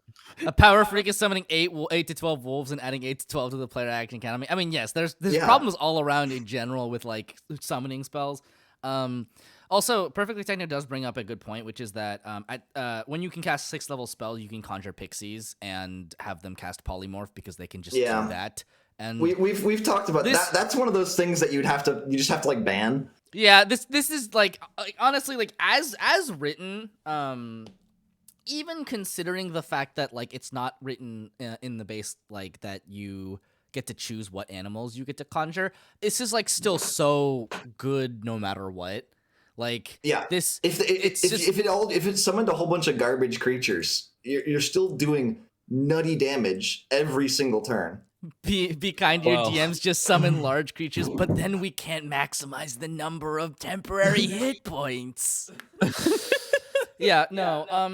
Even if nothing else, even if they're used for nothing else other than like being like meat bags full of HP for your enemies to wade through, that's still good, right? Like if you surround yourself with so many like sheep that enemies can't get to you, they can't reach you to do melee attacks, that's pretty fucking solid as a druid. Imagine an enemy. Oh no, that enemy. We have to banish them. Oh, but they're immune to banish. Just surround them in cows. Yeah. Like even if you're like, I don't know if nutty damage is always going to be the outcome, but given this subclass, nutty HP 100% well, will this be. is the thing, right? Is that this really brings to bear the bare reality of Dungeons and Dragons being a game about action economy more than it is about like any other kind of stat. It's like just having bodies on the field and having them be able to do more than nothing is like so strong, even if they're not like individually super strong. The fact that you're just like, okay, here's 8 wolves. I basically have my own party. Just to put this into perspective with the nutty damage, I'm going to have to argue that it is going to be nutty damage because lightning is on a single target, which is the worst case scenario, is 15.5 damage as your full action. Conjure animals, and even let's say call lightning hit 4 people, which is the best case scenario. That's 60 damage as your action. Conjure animals uses no action, no bonus action, nothing, and it does and it could do 56 damage for an hour every turn. What's the worst case scenario in there? What's the worst creature it could summon? The worst creature it could summon is that's challenging 1/4 would probably. They don't really get that bad. Let's say the worst would probably be like 5 damage times 8. That's 40 damage. Yeah, it's still good. It's still nuts. Like the worst case is obviously they all miss. Yeah, like it's not guaranteed, but you still have. But that's my point, Dan. Is like even if you don't do crazy good damage, you still have a meat shield no matter what because that's what this subclass does. You still have. That's the real power. You still summon like 300 hit points worth of monsters. I will say this is extremely funny because this class is like one of the only classes that like kind of explicitly modifies like basically one spell. Like technically it's 2. But, like, it's basically one spell. You become a 1-trick pony, but that 1 trick is really just ridiculously strong. I mean, Spirit Totem obviously... It more than doubles their health points. Like, Spirit Totem obviously can, like, benefit your other non-animal allies as well. It's true. But, you give all your allies 11 temporary hit point at level 6 point, which is pretty good. I mean, 5 plus your Druid level is a pretty decent amount of temporary hit points. Obviously, it doesn't refresh every turn or anything, but, like... it's gonna be more than most sources of temporary points. Probably pretty gross. Like this is just like kind of abjectly broken. So do we want to talk about the 10th and 14th level features? Oh, that's right. They have other features. Okay. Let's see. So they get free healing. I mean, you know. Oh wait, how much healing? It's equal to half your Druid level. So at this level, if they sit in your aura, they're just gaining 5 HP a turn. Yeah. Probably won't matter, but you know, we'll take Probably it. won't matter, but like technically that's a lot of hit points. Yeah, if they exactly AoE them and don't kill them, then don't AoE them the next turn. But at 10th level, the enemy needs to have things that are stronger than Fireball. So Fireball's not enough for your sword. I mean, No, like literally no joke. They're too strong for that. How many war crimes is the Druid license is revoked? It's a good question. Oh god. Yeah, I mean, there's obviously a lot of other like really weird, fucked up shit you can do with conjure animals. It's not just like a combat utility, but like oh my god, it's so broken. Like this is a mean thing to do. This is a mean class to take. This is a class you take if you don't like the game you're in. Objectively broken class that is terrible for your DM. Before we rate it, can we just like touch on 14th level then? Because I love it. What is the 14th? Oh yeah. What The are your like thoughts on defense that? squad, the auto defense squad for when you fall unconscious. Yeah. This spell is defense. fucking great. I love this feature so much. Get down, Mr. President. Oh no, Mr. President is already down. Whatever. And some like polar bears show up to defend you or some shit. Oh my god. That's really funny. Well, like no concentration. If you have any other party members, they can get you up, and you can just be like, "Oh, cool, free polar bears." I mean, this is the one weakness of the subclass, right? Is that you are a single point of failure for your large, but you're not inconsiderable army, so this, in theory, shores up that one single point of failure slightly, not hugely, because I think by the time you're downed, you've already wanted the help, and this doesn't help you. And you've until lost after you want concentration help. on your main army. Yeah, exactly. Like you've party members as well, probably. Like, I don't think this is an amazing 14th level feature, but it's very flavorful. I love it. And B, like, you're never going to be unhappy. It's nice to have at least some contingency plan for when you inevitably lose concentration and get steamrolled over. Mm-hmm. I think it's interesting because druids, I feel like, have been generally the most volatile in terms of like how much power they get from their subclass. Yeah, because like if we look at land, the actual like general feature set of a druid is not like super impressive, just because the spells that they get access to are not as amazing, even though they're meant to be more like, you know, flavorful and impactful, and they have their own unique spells. It's just like Wizards really just didn't give them the love they deserve. But yeah. Shepherd is like so broken. We have to put it in S tier, if not above. But we'll hold off, right? Yeah. Before that, I know you can put it in S tier, but before I just want to touch on a little nutty combo that I've told you guys, but it's the 6 Shepherd Druid, 14 Wizard School of Conjuration combo. What? No way. What? Oh no. Oh, I haven't told you? Oh, it's absolutely broken.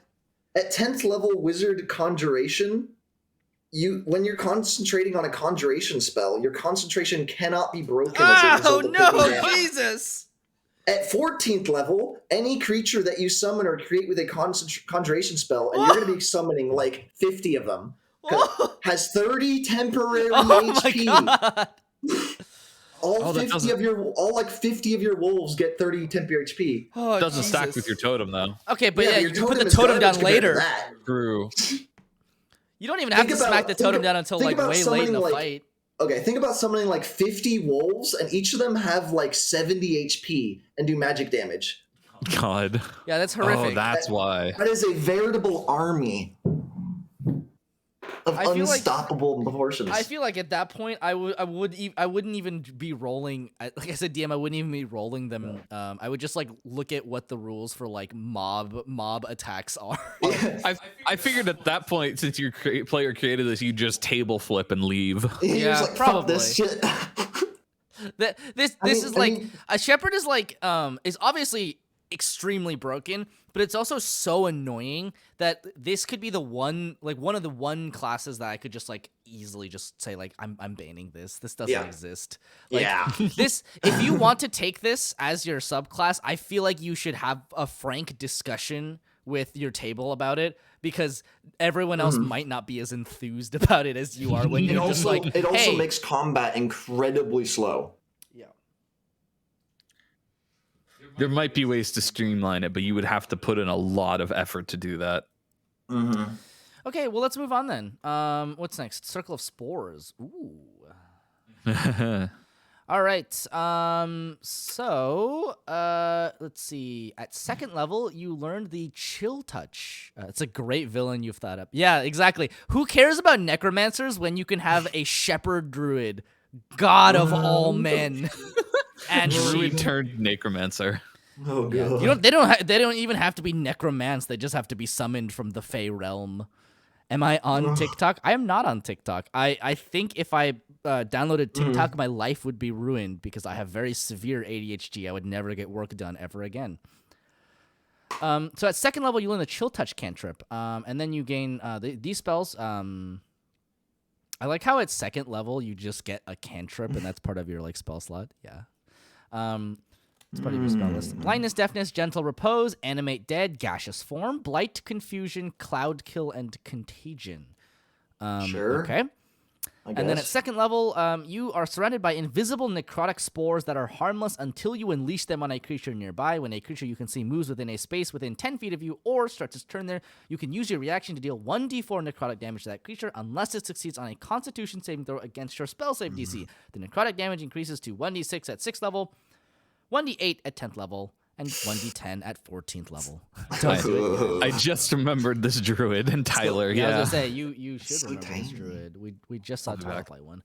At second level, you gain the ability to channel magic into your spores. As an action, you can expend a use of your wild shape feature to awaken those spores, rather than transforming into a beast form.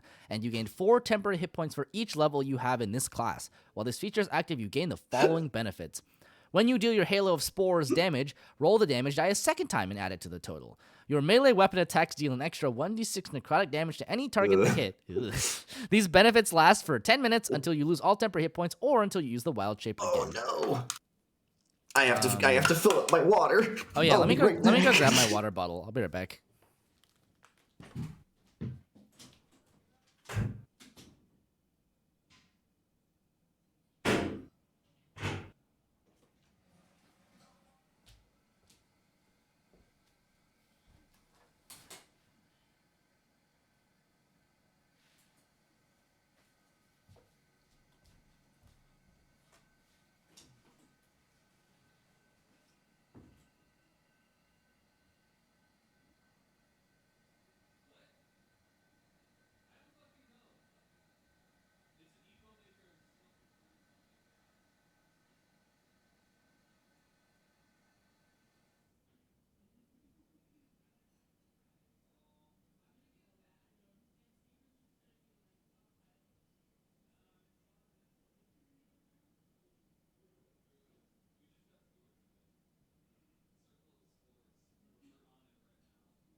Oh, we're only reading through the features. That said, from when you played it, my thoughts are not good. All right, I'm back. Talking for a long time, got to remember to drink. Thank you very much. I do appreciate it. Water is very important for the I've returned with continuing fluids. function of my vocal cords. Okay. Let's see. So symbiotic entity, fungal infestation. Jesus Christ, I remember this feature. Your spores gain the ability to infest a corpse and animate it. Is Dan here? Probably not, but Sounds like no. Oh well. If a beast or a humanoid that is small or medium dies within 10 feet of you, you can use your reaction to animate it, causing it to stand up immediately with 1 hit point. The creature uses the zombie stat block in the monster manual. It remains animated for 1 hour, after which time it collapses and dies. In combat, the zombie's turn comes immediately after yours. It obeys your mental commands, and the only action it can take is the attack action, making 1 melee attack. You can use this feature a number of times equal to your wisdom modifier, and you regain all expended uses of it when you finish a long rest. We just read the zombie feature. I just drank.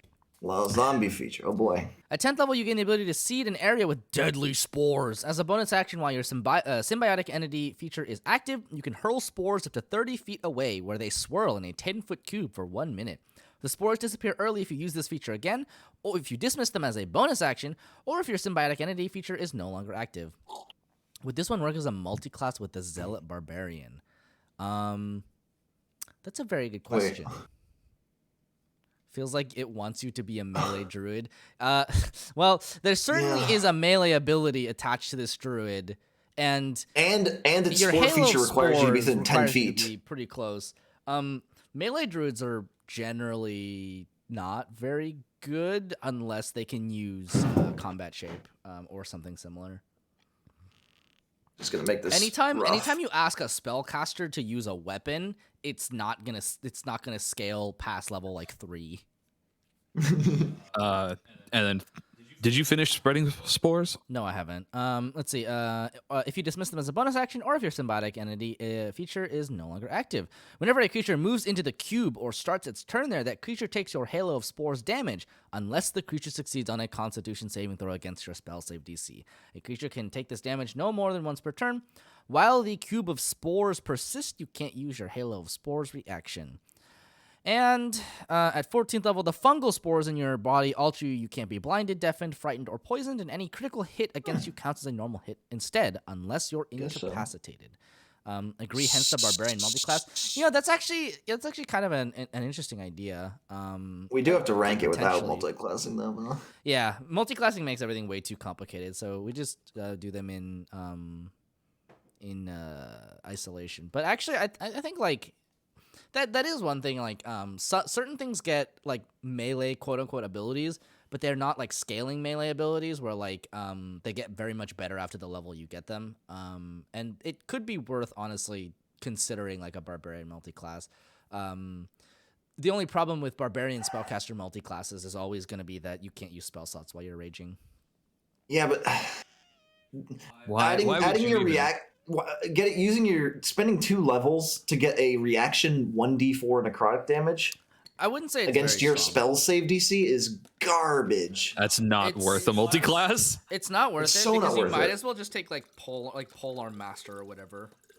Or take 2 levels in fighter and get action surge. Or take 2 more levels in Or barbarian. take Yes. 2 more levels and get the barbarian capstone, right? Yeah, but using your wild shaped, Okay. it's just so little damage. And so this druid basically you have to be up in the front line, without a doubt. You cannot sit back, otherwise most of your features don't operate. Even the fungal one that gets a zombie, I don't think zombies are very strong. That creature has to die within 10 feet. 10 feet of you? You're right. You basically, if you want to use the subclass, you're going to. We lost Josh briefly, by the way, but yeah, if you want to use the subclass, you have to be next to the enemies, which as a druid, as a for the multi attack, doing 1d6 extra damage per attack, that's effectively 7 more damage per turn. That's not bad.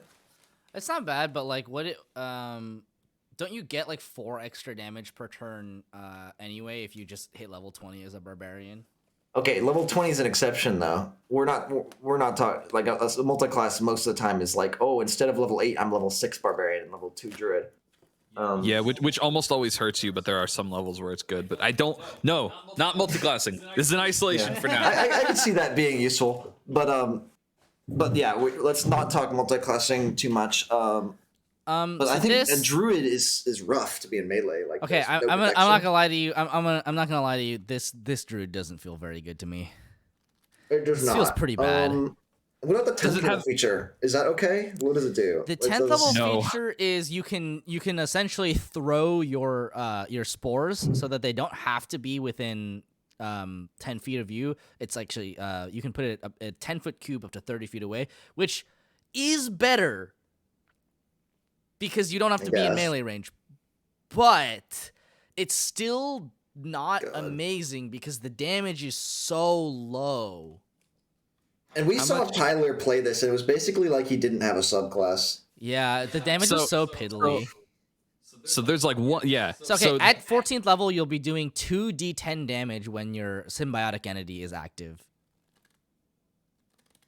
Otherwise, it's a bad subclass. It's absolutely a bad subclass. This is so It's so pretty trash. bad. It's really Don't cool. worry about derailing us. We're easily derailed. Yeah, don't worry. Hey, you remember that thing I said about how I won't download TikTok because I have very severe ADHD? Yeah. So it's Does not feel good. It's not good, and the damage that you get with it is like very middling, and it's like it slows down combat because you have to use your reactions to do certain things. You have to roll saves for basically everything, and like they're all like savers suck, but just in the sense that like you save or you don't take damage or whatever, right? It's like this doesn't feel very good to use in any circumstance. The only thing that it has going for it to my eyes is you gain 4 temporary hit points for each level you have in the class. Like that's a decent amount. Like as an action. As an action is like yeah. oof. So like that's the thing, right? Is that on one hand, temporary hit points are really nice. Getting a little boost, something that you can use your wild shape for in combat, as a non-combat wild shape druid is useful, except for the fact that it takes your action to proc it, basically, which is like fine. Yeah. It's sort of, they last for 10 minutes. You could potentially do it before combat, but it's a little dicey because it's like 10 minutes is like kind of a much shorter window. Yeah. And I think and sadly, okay, let's I think also very be sadly for this class, up until 14th level, you basically all your features are bait. You are actually becoming a worse than nothing druid by getting into melee range. You are more effective if you stay in the back, and these features are baiting you to get in front. The only thing it has going for you is by sitting in the back and having temporary HP before combat starts. Like at the start of every day, use your second level ability to get temp HP, and then ignore the rest of your features, and you're better. I absolutely agree. It is baiting you to get into combat and then waste your first turn using your action to activate your wild shape ability. your symbiotic entity. It's so I don't know. It feels so bad too because it's like, why is it so little damage? Mm-hmm. And it's like, I like how it goes away if you lose your temp HP. it goes away if you lose your temporary HP. Like you can throw the aura, but like then you can't use your Halo of Spores. So it's just kind of like, what? This class feels so clunky. Like on top of a lot of features that feel like they have to be micromanaged, and for not a lot of benefit. Like, why does it feel so clunky? Even on a Zealot multi-class, you'd have to use your action. You'd have to know a combat was coming up, and you'd have to use your action to get 8 temporary HP. And then the first time you get hit, your melee extra damage goes away.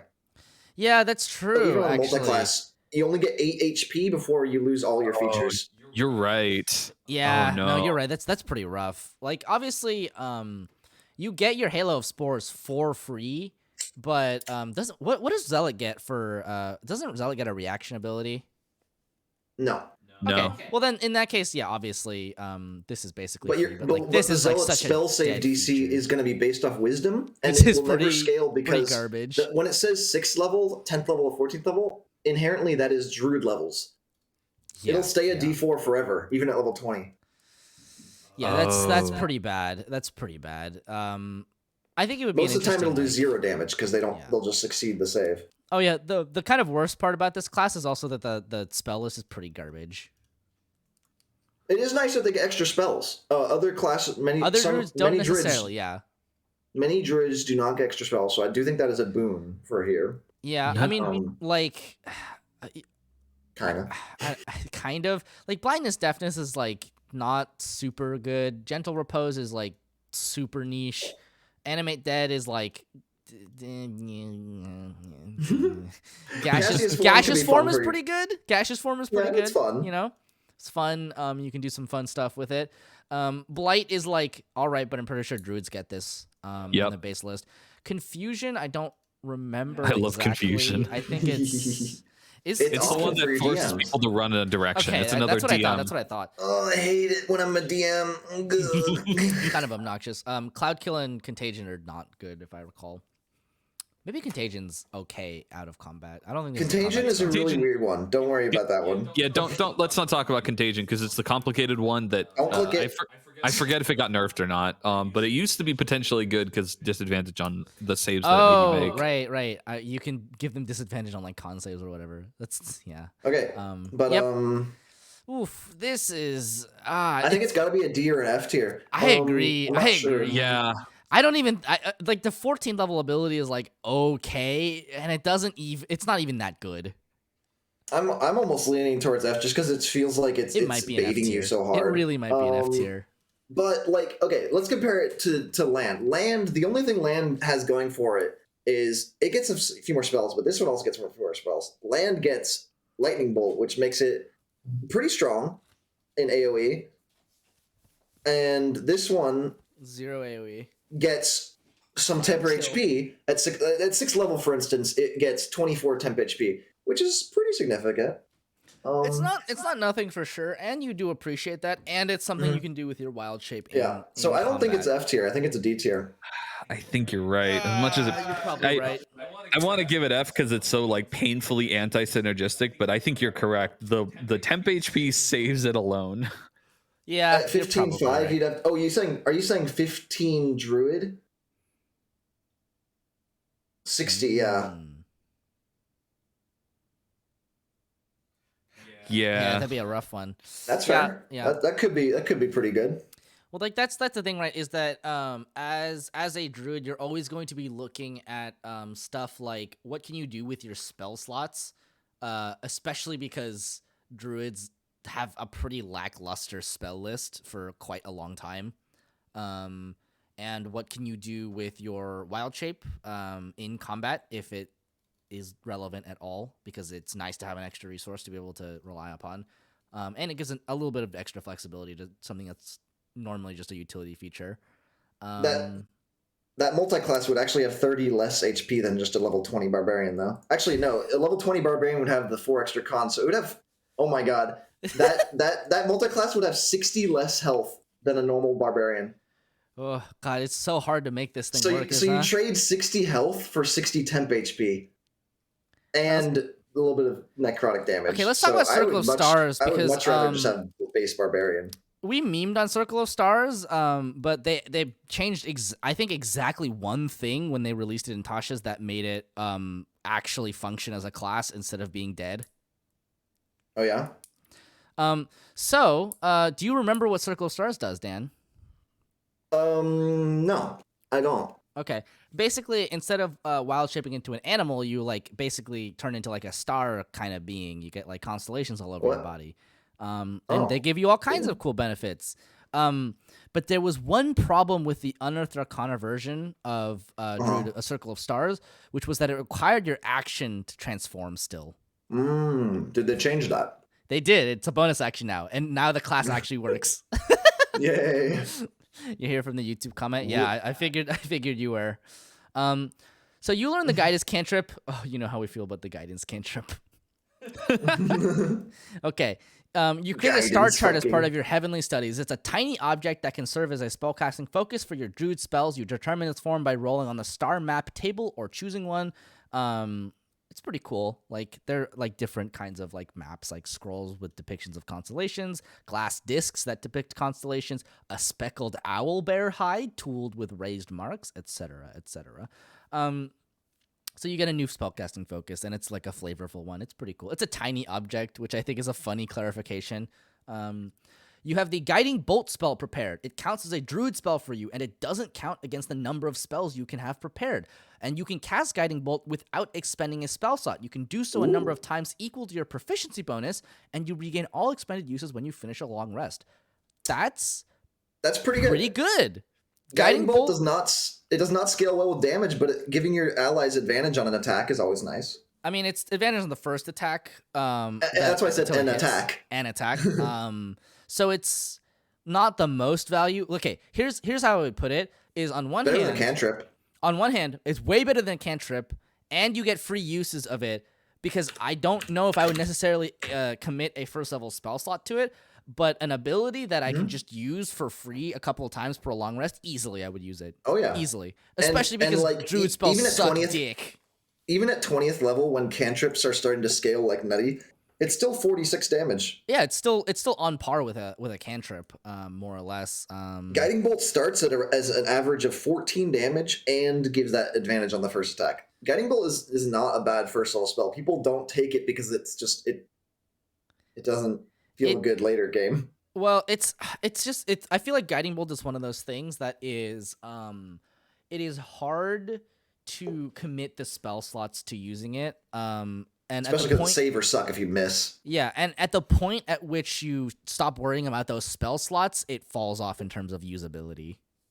Mm-hmm. Yeah, but it's so good early game. It's really good early game and for free. Oh, yeah, like this is insane early game. It is really good. I think there was some other I think they changed the way this works somewhat. I think this was more limited, or maybe it was based on your wisdom.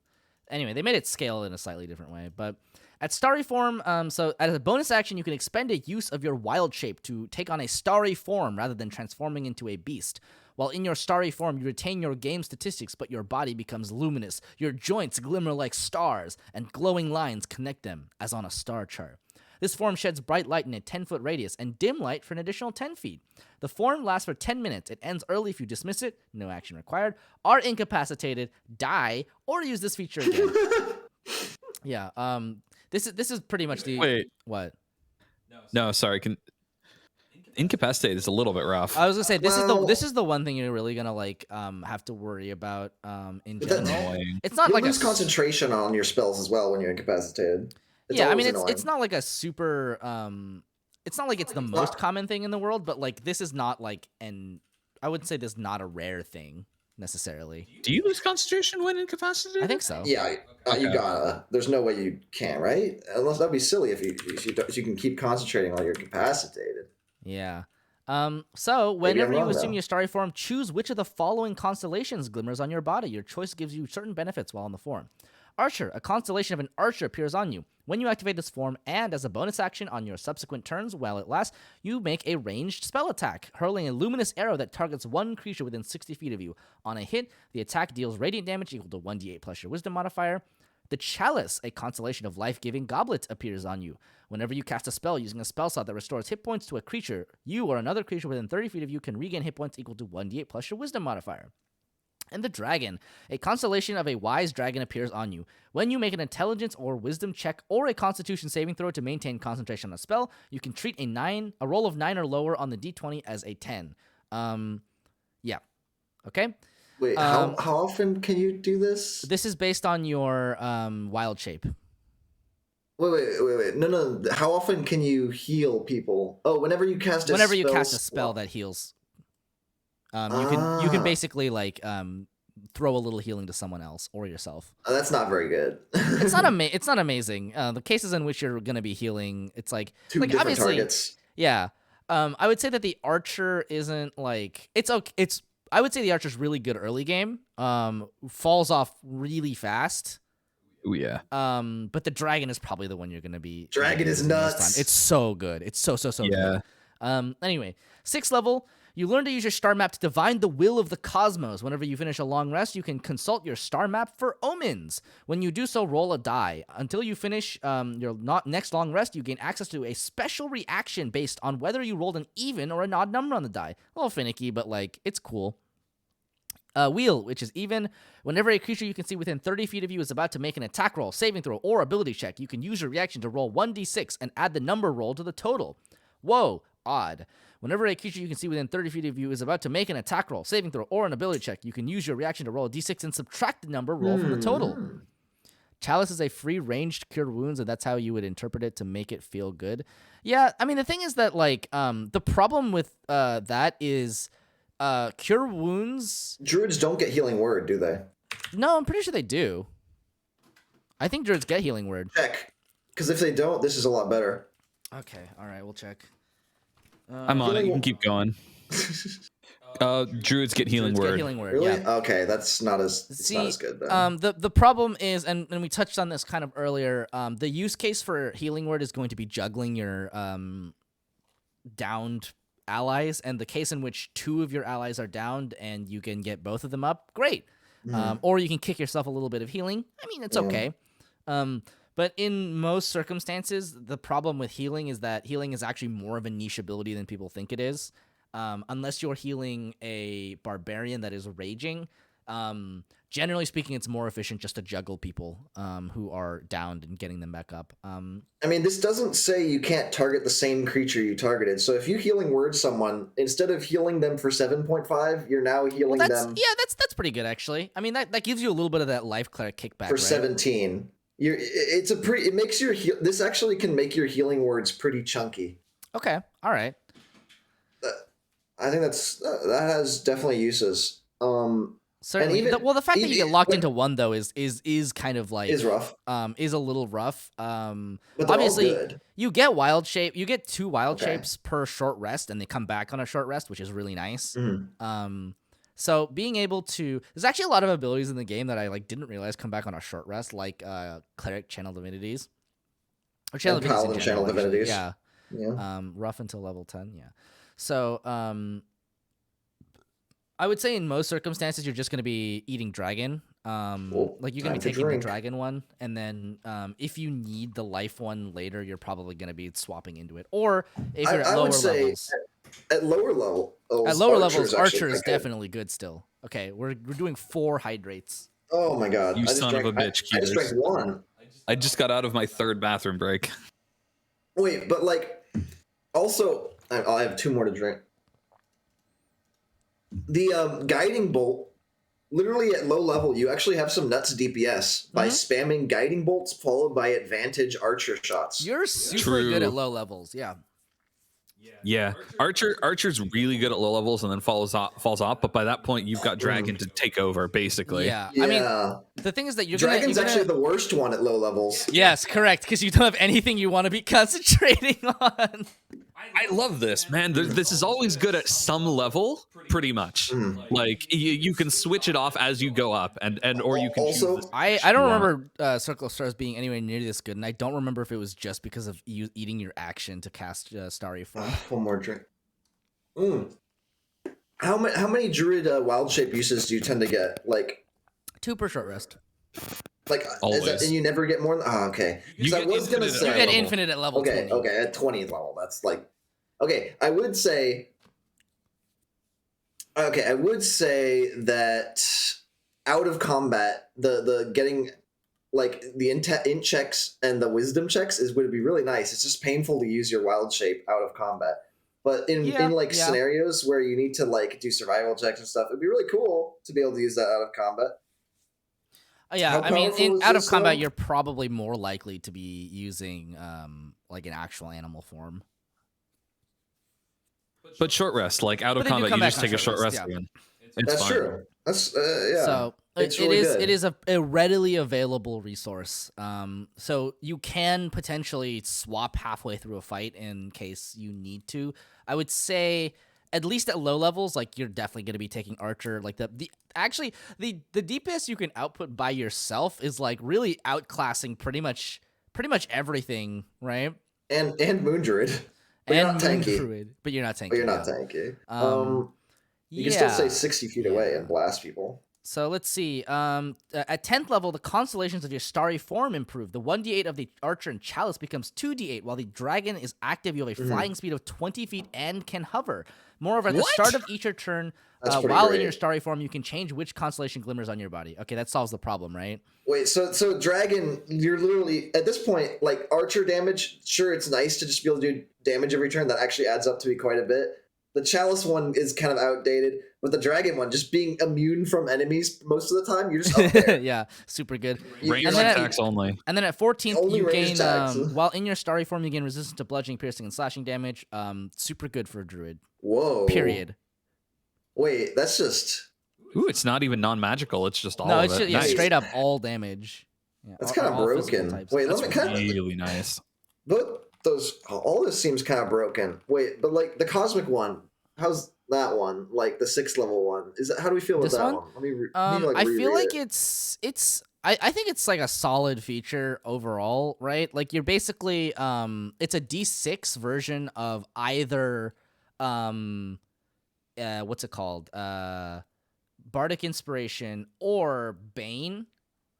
Or like the Eloquence Bard's like ability. But you can apply it to attack roll, saving throws, or ability checks. I would say that's a really strong feature. And at the start of your rest, let's say you rolled a 4, you now know that you can subtract a 4 or add a 4. Yep. You don't roll that number later. You roll it at the start. Correct. So you always know going into the day whether this is going to be a make my enemies suffer and make my allies better day. And you'll probably find you always want to roll high. You always want to roll high, don't you? Oh no, but okay. No. You re-roll the 6. You re-roll the 6 every time. Oh. It's not like Wait, you what? apply. So okay, the way that it works is you roll the die, and whether it's even or odd determines the effect at the beginning of the day. And then you have that reaction, okay. right? And then that reaction causes you to roll things. Okay, so I see. So yeah, but still, like, this is a help day and this is a hurt day. Correct. Yep. And you get a good number of uses. a good number of them. It's equal to your proficiency bonus. It scales. And it's your reaction, which feels good because you don't really use your reactions as druids. 30 feet hurts a little, but I'm willing to waive that. 30, especially given that later you get flying. Yeah, 30 feet can be a little painful, but like I think it's workaroundable, especially if it's a buff. You can just say 30 feet from your frontliner. If it's a minus, you have to be a little closer, but obviously at 10th level you can start flying, which is nice. God, yeah, but obviously, like even that archer at 10th level, that's 14 damage. That's 14 damage a turn. You're just shooting out 14 damage a turn. Yeah, so I would say bonus action. I would say like that's pretty good. I think all of the features of this druid are really, really good, actually. Yeah. I don't know why I wasn't impressed by this, other than like I wasn't either. Well, I don't know. Maybe we just didn't look close enough. I haven't looked. I never looked at this one. I haven't seen it. Yeah, maybe I guess I just didn't really read it thoroughly enough. Pretty much the only thing that changed is pretty much the only thing that changed is action to like bonus action to action. I think that might be the only thing, honestly. That's a pretty huge change. Oh, it's so much less clunky. Yeah, it's really rough if you have to use your action to use this, especially because it doesn't give you temporary hit points like the Spore Druid does. But with the bonus action change, like this is super. It becomes super good. I think like. That is like the main thing. I think the guiding bolt thing was like a little different too. No, they still got guiding bolt in the old one. Oh yeah, is it based on wisdom modifier in the old one? Yeah. Okay. So honestly, arguably better. Yeah. Arguably better. Weird. I always thought this was like a meme class. You also got the 14th level at 10th level on the old one. Oh wow. Which is nuts. Ooh, that would have been insane. But yeah, your chalice things don't scale, and you don't get the flying on the old one. Oh. Okay. But like still, like the old one is just about as strong, and you get this weird 14th level feature with light bursting, whatever. But we don't have to talk about. Anyway, stars. no, actually, like given everything here, the only real like weakness you're gonna be having is just kind of the fact that druid spells like based aren't really super amazing until like you at least get to like but that's a problem with all the subclass. No. Yeah. If we take it like as a class in totality, like yes, this is probably one of the best druid subclasses. That isn't like Circle of Shepherd, because Circle of Shepherd is just kind of abjectly broken. This just feels like very, very, very good all around, especially because at 10th level, I would say at 10th level, you really kind of like get into it. Circle of Shepherd does one thing insanely good. This druid does all the standard druid things quite good. Quite good. With one exception that makes it slightly harder, which is that you do have to compare this to the melee Circle of the Moon druids at low levels. I think Archer makes it this one maybe better. Guiding Bolt and Archer, yeah. Listen, Archer plus Guiding Bolt, yeah. Archer. If assuming you have like a 4 in your Wisdom modifier, Guiding Bolt plus Archer is 22.5 damage. And Archer, you can just keep shooting every turn. And then after your Guiding Bolt's gone, it goes down a bit, but then it turns into Cantrip plus Archer, which is still out damaging Moon Druids, or if not, like at range, you're not as tanky. And they fulfill different niches anyway, so you can't even compare it to tankiness. Yeah, like honestly. So you're in the back, and you can still cast your spells every single turn. You can cast a spell and then shoot your Archer. You can get people up. You can shoot your Archer. The Moon Druid's stuck. They can't. Like, oh no, my allies are unconscious and bleeding out. I will Bite. I mean, yeah. If I was gonna take a druid, I probably would take this at this point. Yeah. Yeah. it's really good. Does that so are we willing to put this as high as S tier? I think this is Yeah, an S tier I think class. so. I think this is definitely an S tier class. Like I think this is S tier. This is better it's than good. Ranger. It's good at early game. It like scales well into the later game. This feature, like Cosmic Omen, I think is actually like really good. Like we talked about it. Yeah. Sorry. At 6th level, you have 3 uses of this. That's pretty significant. Like we talked about how good eloquence bards are for being able to subtract a number like a number die roll from saving throws, especially because as a caster you're going to be casting a lot of saving throw abilities, and that's good because like it's not even just whenever like it's something you're doing, right? Your what's it called? I don't know. Your sorcerer could be casting Rowlthim's Psychic Lance or whatever. And he's like, I'm just going to subtract. And, like, it stacks with Eloquence Bard, right? You can just make someone's, like, roll of, like, 18 into, like, a 9. Yeah. I do think this Druid is, like, significantly better than Dream's Druid, for agree. instance. Mm-hmm. Like, to the point where I'm like, is Dream's Druid really on Moon Druid? On A tier, Dreams Druid might be B tier. Yeah. Well, we did say we were going to come back to Dream's Druid at some point. Is now the time we're going to talk about that? Well, we weren't sure how good the 6th level abilities of Druids were, and so far they've been mostly winners. They've been pretty good, and the 6th level one for Dream's Druid is practically a nothing ability.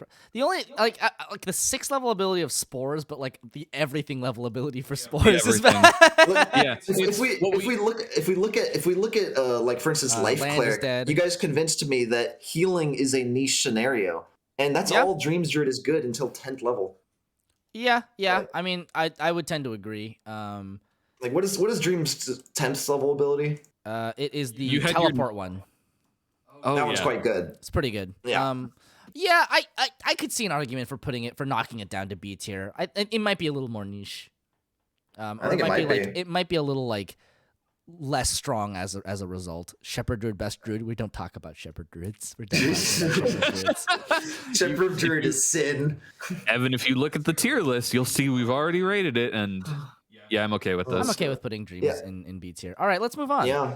Circle of hold on. I gotta pull up Circle of Twilight. Is Circle of Twilight UA? Is that what it is? No. Wait. I think there was 2 of them. Let me. Oh, is there? Oh no. They never actually made a real Circle of Twilight. So it is UA.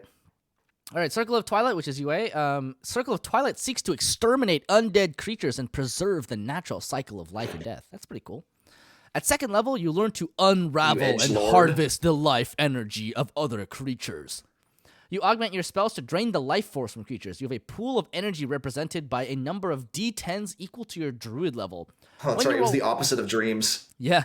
When you roll damage for a spell, you can increase that damage by spending dice from the pool. You can spend a number of dice equal to half your druid level or less. Roll the spent dice and add them to the damage as necrotic damage. If you kill 1 or more hostile creatures with a spell augmented in this way, you or an ally of your choice that you can see within 30 feet of you regains 2 hit points per die spent to increase the spell's damage, or 5 hit points per die if at least one of the slain creatures was undead. You regain the expended dice when you finish a long rest. At 6th level, you gain Speech Beyond the Grave, the ability to reach beyond death's veil in search of knowledge. Using this feature, you can cast Speak with Dead without material components, and you understand what the target of this casting says. It can understand your questions even if you don't share a language or it is not intelligent enough to speak with you. Once you use this feature, you can't use it again unless you finish a short or long rest. At 10th level, you gain resistance to necrotic and radiant damage. In addition, while you aren't incapacitated, any ally within 30 feet of you has advantage on death saving throws. And at 14th level, you can use this feature to cast Etherealness. Once the spell ends, you can't cast it with this feature again until you finish a short or long rest. Okay, we need to figure out what are the biggest AoE spells Druids have. Yeah. Because that 2nd level feature gets exponentially better the more targets you can hit with it. that you are absolutely correct. Do they get Shatter? I believe. I want to say yes. No, I don't think they do. Okay, let's see. Druids get You're right, they get don't. Shatter. No Honestly, Shatter. Like Flaming Sphere is probably the biggest AoE they have at low levels. That's not even AoE. I thought Flame Sphere hits like one target. Does it? Doesn't it? I thought it was like an AoE. It's a 5-foot diameter sphere. Well, it's Any like creature that ends within 5 feet. yeah. Okay. 5-foot Maybe you'll sphere, hit that's like 3 that can hit targets, I a guess. couple targets. I mean, listen, or you could just create bonfire as Yeah, I a was gonna say, cantrip. what is Yeah. what is your other recourse stand? Is it the 5-foot radius moonbeam? Fucking, I don't know. They don't get anything until like Cone of Cold. Thunderwave. Tidal Wave. Does tidal wave do damage? Yeah, it does bludgeoning damage. Okay, you can Add use some tidal wave. necrotic. Add some Isn't necrotic tidal to your wave, like, tidal wave. huge? La, la, la, la. Death tidal wave. Is tidal wave But like still, a it's only 10 big feet AoE wide. spell? 10 foot wide and 30 feet long. It covers a pretty big area That's for pretty 3rd big. level. Although the damage is 4d8. Yeah, but you're augmenting that. Honestly, whatever damage the spell doesn't even matter. Well, but the thing at 5th level, at most you can add 2d10s to this because it's rounded down. So you're going to be doing 11 Yeah. damage plus 18. You're doing 29 damage. So you're doing a fireball of damage with tidal wave. Great. That's not awful, but it does feel a little bad that you have to spend so much of your class. It is, resources. I would argue, currently worse at those levels, worse than Land Druid, who could just do Lightning Bolt. Yeah, you're Maybe. right. Maybe. I think you're probably right. Okay, 4th level spells they do get to cast Ice Storm, which we just learned about. Oh yeah. That is like an okay sized AoE. I think it's still worse. Yeah, Oh, it's but not it's that bigger big. than- It's, Is it the same size as Honestly, okay. Fireball? You know what? Okay, I might found be. it. The use case is you're using Firestorm.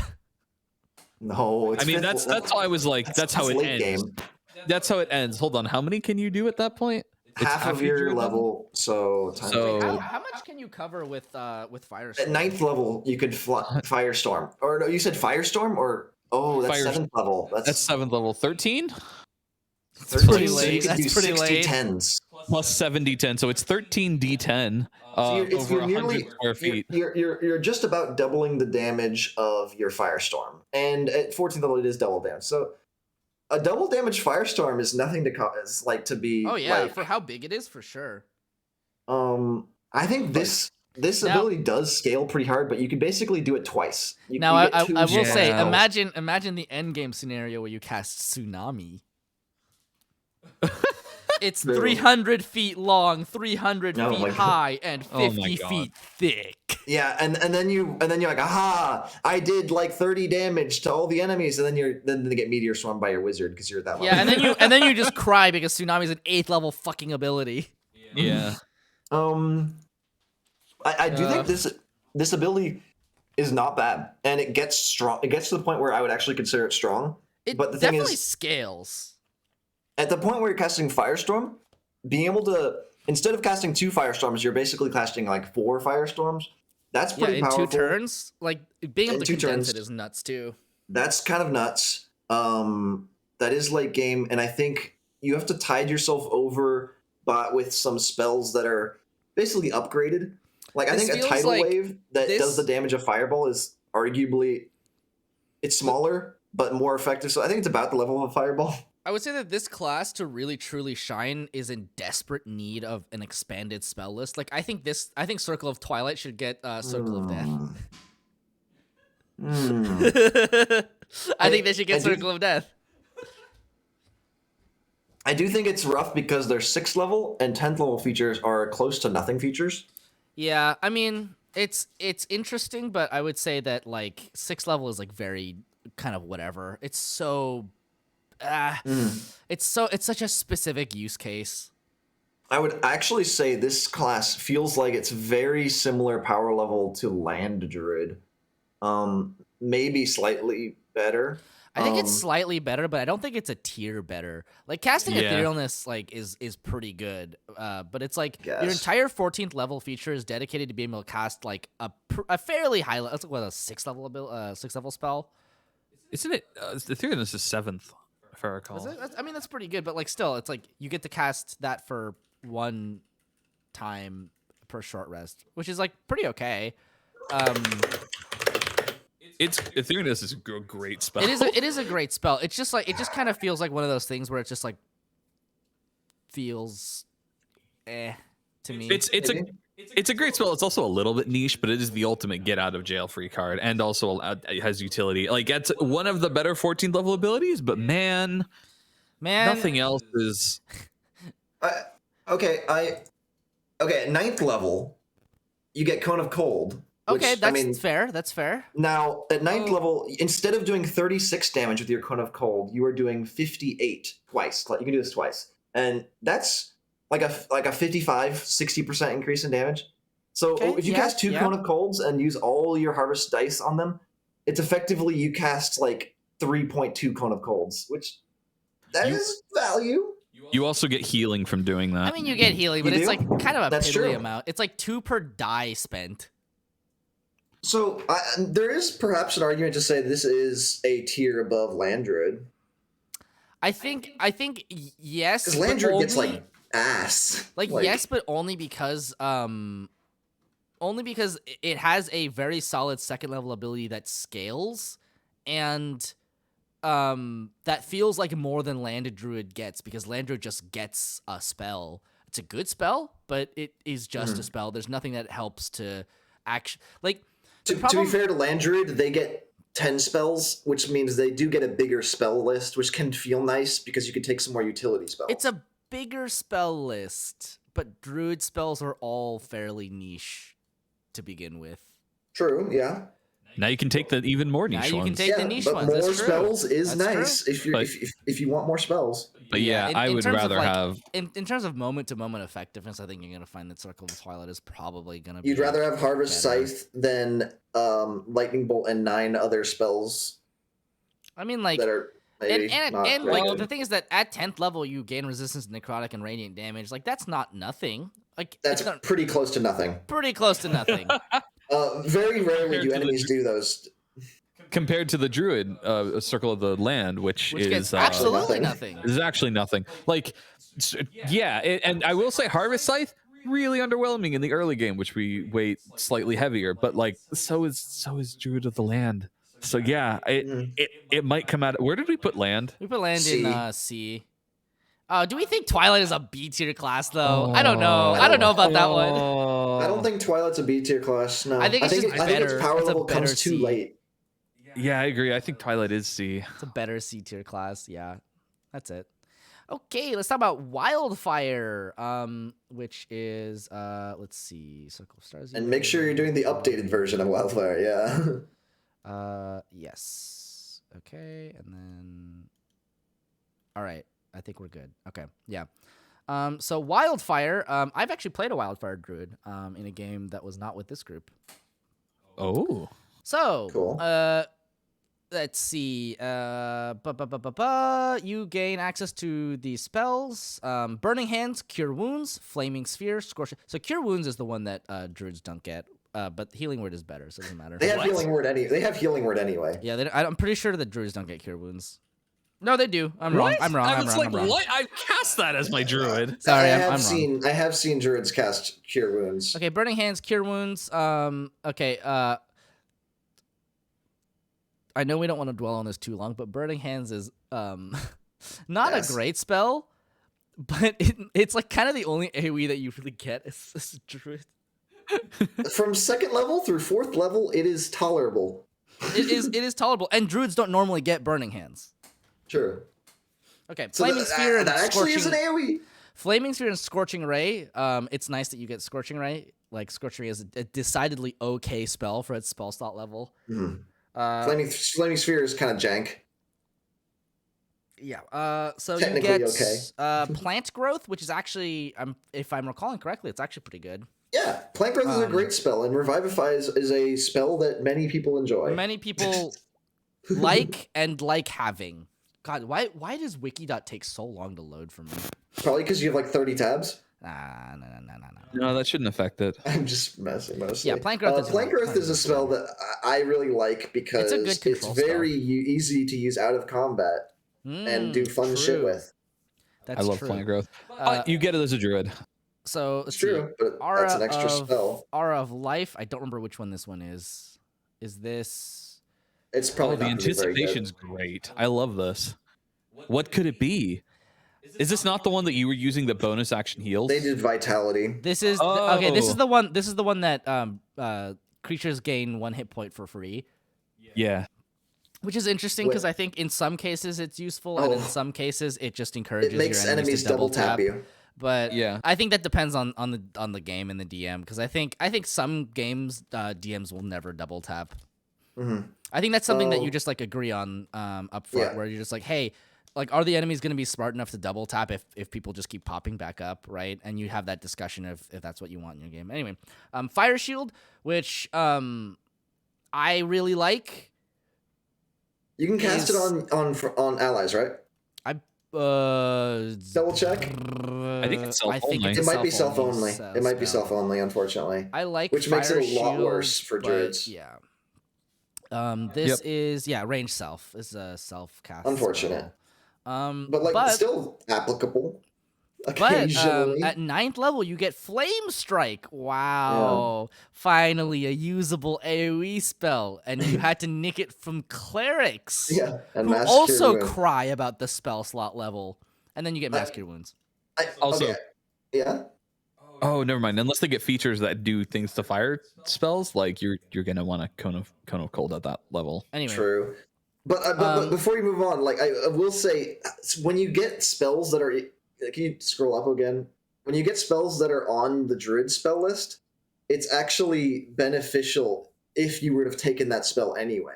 That's It's true. bad if you get a spell that was on the Druid spell list and you weren't gonna take it. It's like, great. That's boring. That's awful. But if you were gonna take it, that means you can now use that choice elsewhere. Very true. Yeah, but if you had a spell list of all the good druid spells, I would still probably judge it This pretty used harshly. to be Fireball in Anathracana. I bet it wouldn't. was Fireball in Anathracana. Wow, it would have been really fucking good if it was fire. Imagine if a That'd be nuts. Druid got access to Fireball. Oh, instant S tier. Instant Nice. S tier, yeah. God. Actually, Wildfire, maybe not, Wildfire, I actually. recall being Probably pretty okay feature set wise. But we'll see. I might have changed my opinion since then. Given that we've been ranking for a bit now. So rather than so as an action, you can expend 1 use of your wild shape feature to summon your Wildfire spirit rather than assuming a beast form. Action is painful. The spirit Ouch. appears in an unoccupied space of your choice you can see within 30 feet of you. Each creature within 10 feet of the spirit other than you, then when it appears, must succeed on a dex save against your spell save DC or take 2d6 fire damage. This is the nice thing, is that it's not necessarily like a nothing like action. It actually can do something. 7 Anyway. damage. 7 damage. The spirit is friendly to you and your companions and obeys your commands. See this creature's game statistics in the Wildfire spirit stat, etc., etc. Use your proficiency bonus. You determine the spirit's appearance. Some spirits take the form of a humanoid figure made of gnarled branches covered in flame, while others look like beasts wreathed in fire. In combat, the spirit shares your initiative count, but it takes its turn immediately after yours. The only action it takes on its turn is the dodge action, unless you take a bonus action on your turn to command it to take another action. It's fine. They just don't use their bonus actions. The action that can be won in its stat block or some other action. If you are incapacitated, the creature can take any action of its choice, not just dodge. This was the same with the Strixhaven one, which we thought was pretty funny. The spirit manifests for 1 hour until it is reduced to 0 hit points, until you use this feature to summon the spirit again, or until you die.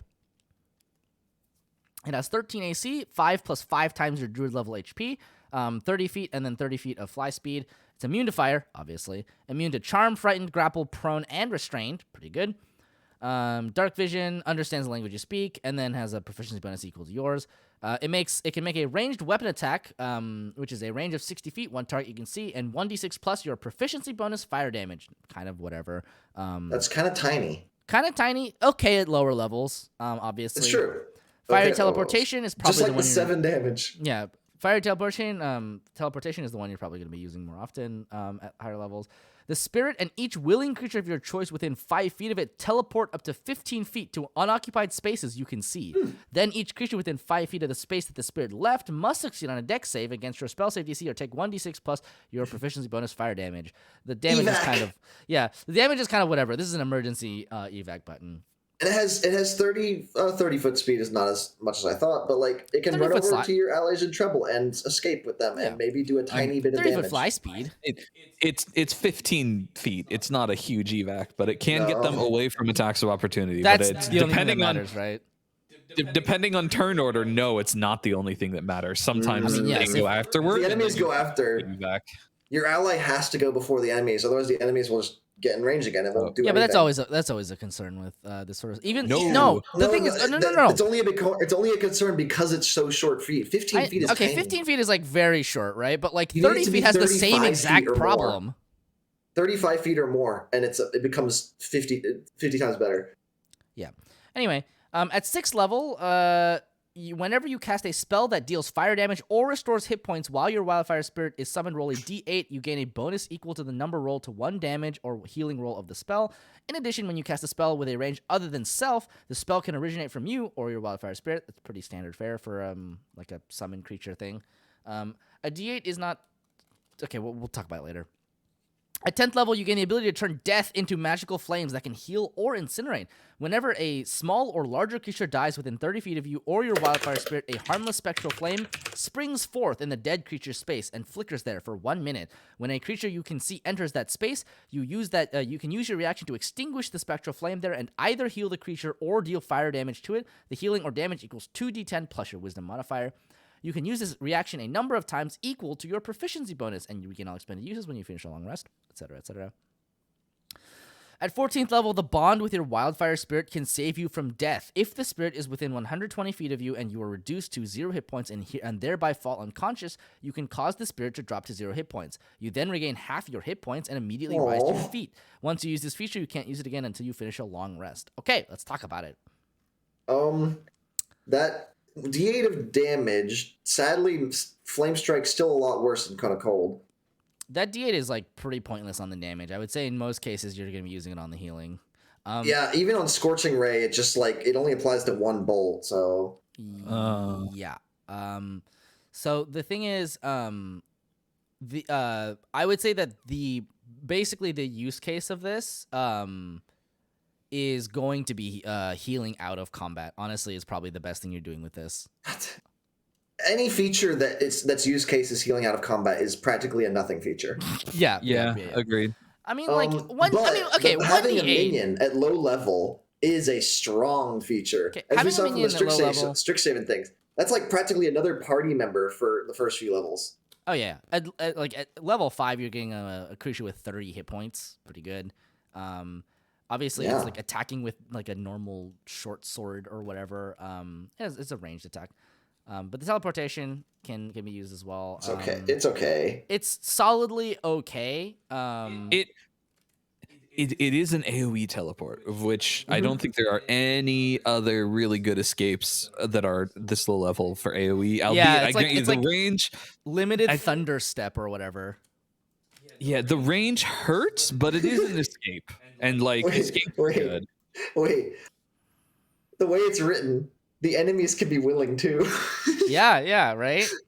That's fine. And if the enemies want to teleport, are you? It Of your let you choice. Of your choice. Oh, it says of your choice. Oh, it'd be so funny if the enemies. But I want to come too. Wait, No, that'd be no, me terrible. too. It would be awful. It'd be terrible, but it'd be funny. It would make It the would be very feature funny. useless. Yeah. I think though, that all that being said, like a D8 for healing is much more impactful than a D8 for doing damage on a spell that already does like a bunch of D8s. Like you're getting more returns on that. Like, I for instance- disagree. Really? I strongly disagree. Imagine if this class had Fireball. Making your Fireball do like a bit more damage to every single target is a lot more impactful than a healing spell. Oh, doing that's true. Actually, I didn't to consider one the AoE target. possibilities. You're right about that. Yeah. Yeah, Actually, that isn't nothing. it's not nothing. It makes your Burning Hands slightly less garbage. usable at 6th level. Unfortunately, At 6th level your when you don't spell- want to use it. The problem is this is 6th level. Yeah. And at 6th level, what spells would you cast that you care about this? Flaming Sphere. Mhm. That does not make Flaming Sphere good. Not really, no. Yeah. And even if at 7th level you get no more fire spells, 9th levels when you finally get a fire spell and it's Flame Strike, and you're probably better off taking Cone of Cold. Unfortunately. True. The best case scenario for this is it lets you not take Cone of Cold and take the slightly worse free Flame Strike and use your spell's choice on something else. True. Or alternatively, like Cone of Cold like has the same issue of lightning bolt where you have to frontline. Like at the very least, you can position flame strike slightly better. It makes your flame strike, although it's smaller, way smaller. It makes your flame strike, which does the damage of fireball, now do the damage of fireball plus a d8. So instead of 28 damage, it does 32.5. It's just not that impactful. Yeah. What was the 6th level feature ability again? You have to kill something. Well, actually, anything that dies within 30 feet of your wildfire, you don't actually have to do the kill or blow. Okay, fair enough. Oh God, Dan, your mic. Yeah. I think it was your mic. Oh, or did you hear that? Was that Josh's mic? It was my mic then, I'm sure, because I didn't hear it. Rip. Unlucky. Is it still going? No. It faded after a moment. So what does this do? The 10th level one? I think it... That's so awkward. Harness from where they died. So where the enemy dies. Mm-hmm. Now you have to remember. Yep. And then if someone enters the space where they died... Oh, God, you're right. I forgot that we like move away dead enemies. So now you have to remember. Now you can't do that ever again. You can use your reaction... Oh, you're right, because it's on any dead enemy. Interesting. You can use your reaction to extinguish it and heal a creature or deal fire damage to it. The damage is underwhelming, but I guess it's a reaction. The heal is about 14 or 15 damage. Well, I was going to say, a reaction to do 2d10 plus your wisdom modifier is approximately the value of like a hellish rebuke at first level. This is a 10th level feature. This is a 10th level feature, and the instant the enemies see a corpse explode on them, they're going to stop stepping on corpses. Yeah, I mean, I will say that it's nice that they have a little bit of flexibility with it because they're stationary, but because you can activate any of them. You can also use them to heal, but obviously, you know, we've talked about healing, etc. It'll mostly be used for healing, and at this level, that's something, but it's not very significant as a feature. Reaction healing is really rare. I will say it's very rare that you can. It's practically free. It's practically free healing. Your barbarian is like, well, I might as well take a step to my right and gain 14 health or 15 health. Yeah, so it's not terrible. It's not unusable. It's okay. It's a little bit underwhelming, but maybe I'm underrating it. I think I'm more upset how clunky it is. And yeah, it's pretty clunky. It's pretty clunky for sure. It's either a really weak zoning tool or a small like hellish rebuke, which I don't actually think hellish rebuke is that good. At 10th level though, you have mass cure wounds, for instance. Like healing spells are pretty powerful at 10th level compared to this. Well, yeah, you have mass cure wounds and you can roll the d8 and add it, right? Yeah, it's true. But this does add up. Yeah, this feels very much like the like death by 1,000 cuts, sort of like lots of little things adding up to a bigger thing, maybe. If like miraculously you manage to get a corpse and your barbarian gets to step on it in the first turn, and it's a 3-turn combat, that's 3 turns. That's 45 healing. That's pretty good. Yeah, I think. The thing about this is that no abilities are spectacular at like burst in any kind of way. Which the problem is that like D&D in many ways is kind of a burst focused game, because of the way action economy works, and the less creatures that are to threaten you, the better position you're going to be in inherently. It's pretty rare that you're going to want to be in an extended combat, and this kind of feels like slightly enhancing every ability is one of those things that pays off in like a long combat, which is just like the question is how many of those are you going to run into, right? Like depends on the game, obviously, but generally combat ends in like 3 to 4 turns. Yeah. And then the 14th level is good. Doesn't it's just most of the time your druid's not going to go to 0 HP. Like your druid's a backliner. Niche, but good. It's like the zealot cleric. Yeah. It's like the where those features are fun, but they don't really have it. It's like the shepherd one as well. Yeah. I don't weigh it very high.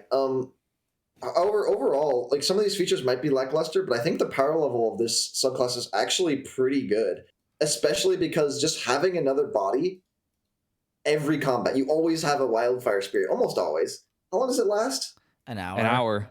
An hour, yeah. I mean, you're most of the time you're just gonna have another party member running around, and it doesn't require concentration. It's pretty nice. Yeah. You get to the second level, which is like There's also really fucking good. Yeah, I in mean, like early levels, there's that's obviously quite just good. like stuff. There's also like just like anytime you have an extra body, you have access to like more plays. You can do more Like things. like we were saying, the Star Druid is good because they get to Archer. Right. This is even like more free damage. Archer is bonus action damage, which is that's free damage. This is just zero action damage. This free is damage zero if you action already have it out. No, you have to use your bonus action, so it's slightly worse.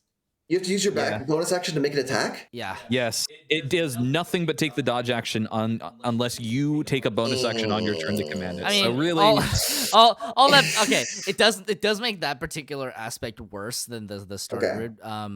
But also, like, what are you doing with your bonus action other than casting Healing Word? Yeah, it's less damage, but yeah. I would rather have this and command a creature every turn than shoot an archery every turn with my bonus action. As comparing them both as a bonus action, I would rather have the summon Wildfire Spirit and. Well, and this the archery one is good early game. This one's very good early game. This has the distinct advantage of adding hit points and stats, right? It is a wall for the enemies to smack. Mm-hmm. Yeah, anything that adds a body, anything that adds like hit points, pretty juicy, pretty good. Yeah, like this subclass can't really be that bad just because how good early game it is. I know. So where in the world do we put it? That's a good question. It's definitely better than C. I don't think it's A, and I think it might be B. That's what I'm thinking. Interesting. Well, it might even be A actually. I was thinking A, but I don't. But it's so I don't know. No, actually, yeah. I think I was looking at the as if Stars was an A. Oh yeah, but no, Stars is S tier, so I think. Yeah, I think it's stronger than Dreams. Definitely stronger than the C tier ones. I think it is stronger than Dreams. And it has comparable power level early game to some of those melee druids. I think it's worse than the melee druids. You're right. Early game, yeah. It's just a weird one. Better like, later. any of the minion ones are always really weird. Minions are just strong. Well, yeah, but they're hard to rate, and in particular because like nothing else about this. Like we were sort of underwhelmed by everything outside of that one ability. Yeah, but like the thing is, it's not like that carries it. It's not like they're it carries it. Yeah. I mean, it does to an extent, but also like it's not like it is a class with like a bunch of dead features. It's like a lot of sort of underwhelming features that kind of add up statistically. Yeah, like the 6th level and 10th level features are actually, they do add up. They are always going to be, these features are going to be used pretty much every combat. They're almost like some of these other subclasses have 6th level and 10th level features that do nothing. Well, like enhanced bond is like the thing is that there is there's no limitation on the amount of times you can use this as long as your Wildfire Spirit is up. It's just a numerical advantage in both your attack and your defense capability. And you'll rarely run out of the cauterizing flame ones. Yeah. And like obviously like if it was only one or other of the damage or the healing, it would be pretty middling. But like the fact that it's flexible enough that you can do it means you can navigate around it in a way that is beneficial, right? Like your frontliner is going to be right next to the enemies anyway. It's not like a niche situation where like a frontliner kills an enemy and like can step into that space, right? Yeah. Within 30 feet of you is rough. 30 feet of your Wildfire Spirit, much more. Yeah, I was gonna say that's what the Spirit is for. There is a proxy. You can cast spells from it too, which is fun. That's cool. I always kind of wonder about the viability of that, but I mean, it means you can like extend your. There's a few shenanigans you could probably do. It means you'll actually use your burning hands, maybe. No, probably not. Maybe not. Yeah, you're probably right. But either way, I do agree. At low levels, actually, it does actually let you use your burning hands at low levels. And all that being said, like we talked about a little bit about plant growth. Having plant growth for free is super good, especially with a minion that can teleport your friends. Wait. It's a great way of controlling the battlefield. Like, I think you're right. I think this is an A tier class. Yeah. I think it might. I think early game it's like it can be on par with the melee druids, but maybe definitely falls Maybe. off kind of in comparison, at least in terms of spectacle. I think it's a cool flavor for a druid too. Being able to summon a fire spirit. I keep thinking of, whenever I think of the fire spirit, I think of the Final Fantasy 14 like little like Ifrit that the summoners can summon. But you can really make it whatever you want. Dan, I think you should play this. I think you should play this class and have your fire spirit be a burning Inpachi. Lol. I like burning Impachi. I love burning Inpachi. He's such a good story. Okay, should we talk about the Strixhaven ones? Oh boy, the Strixhaven ones. Okay, we don't know anything about the non like wizard Strixhaven ones, right? Because that's the thing about the Bard ones, is that they shared with wizards. Okay, I'm pretty sure the Prismari one we've seen. Have we not? I don't think so. Are these okay? Are there five? I think there's 5 different ones, right? And we've seen. Oh, okay. So 3 of them? Prismari is druid, sorcerer, and wizard. So this is the first time we're encountering Prismari. Okay. And the other one might is be- Witherbloom, which is only druids and warlocks. Okay, all right. Let's get into it. Interesting. Mages of Prismari use surges of elemental energy to express who they are and how they see the world. To them, magic and motion are one and the same. Both are exhibitions of raw creativity. Okay, these are art druids. These are druids from Portland. This is some art majors. Oh my god. Okay, upon selecting the Mage of Prismari subclass, you gain 2 features, creative skills and kinetic artistry.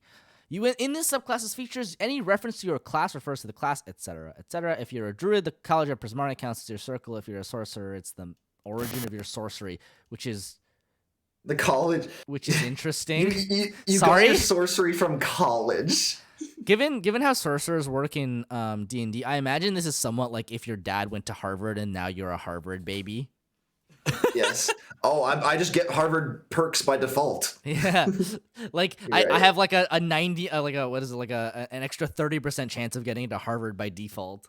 Anyway, okay, all right. Level 1 plus Mage of Prismari, you gain 2 features. Creative skills is 2 proficiencies in the following: acrobatics, athletics, nature, or performance. Interesting.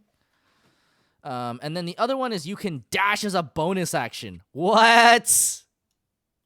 Whoa. All right, this is already really Whoa. strong. Wait, that's actually really that's really And strong. you get one of the additional effects. Boreal sweep. Freaks of the Boreal Valley. Oh my god. Keep in mind, druids are actually only going to get to choose creative skills or kinetic artistry, I believe. No, get you get both. When you get the It says subclass, you gain when- both features. When you, When you subsequently reach a level in class after that. Correct. We talked about this with the Bard one. The only I'll just the trust only you. the only Whatever. so the only split complicated. split that had to be made was Bards could only choose 10th or 14th. Usually you get both of the first level features.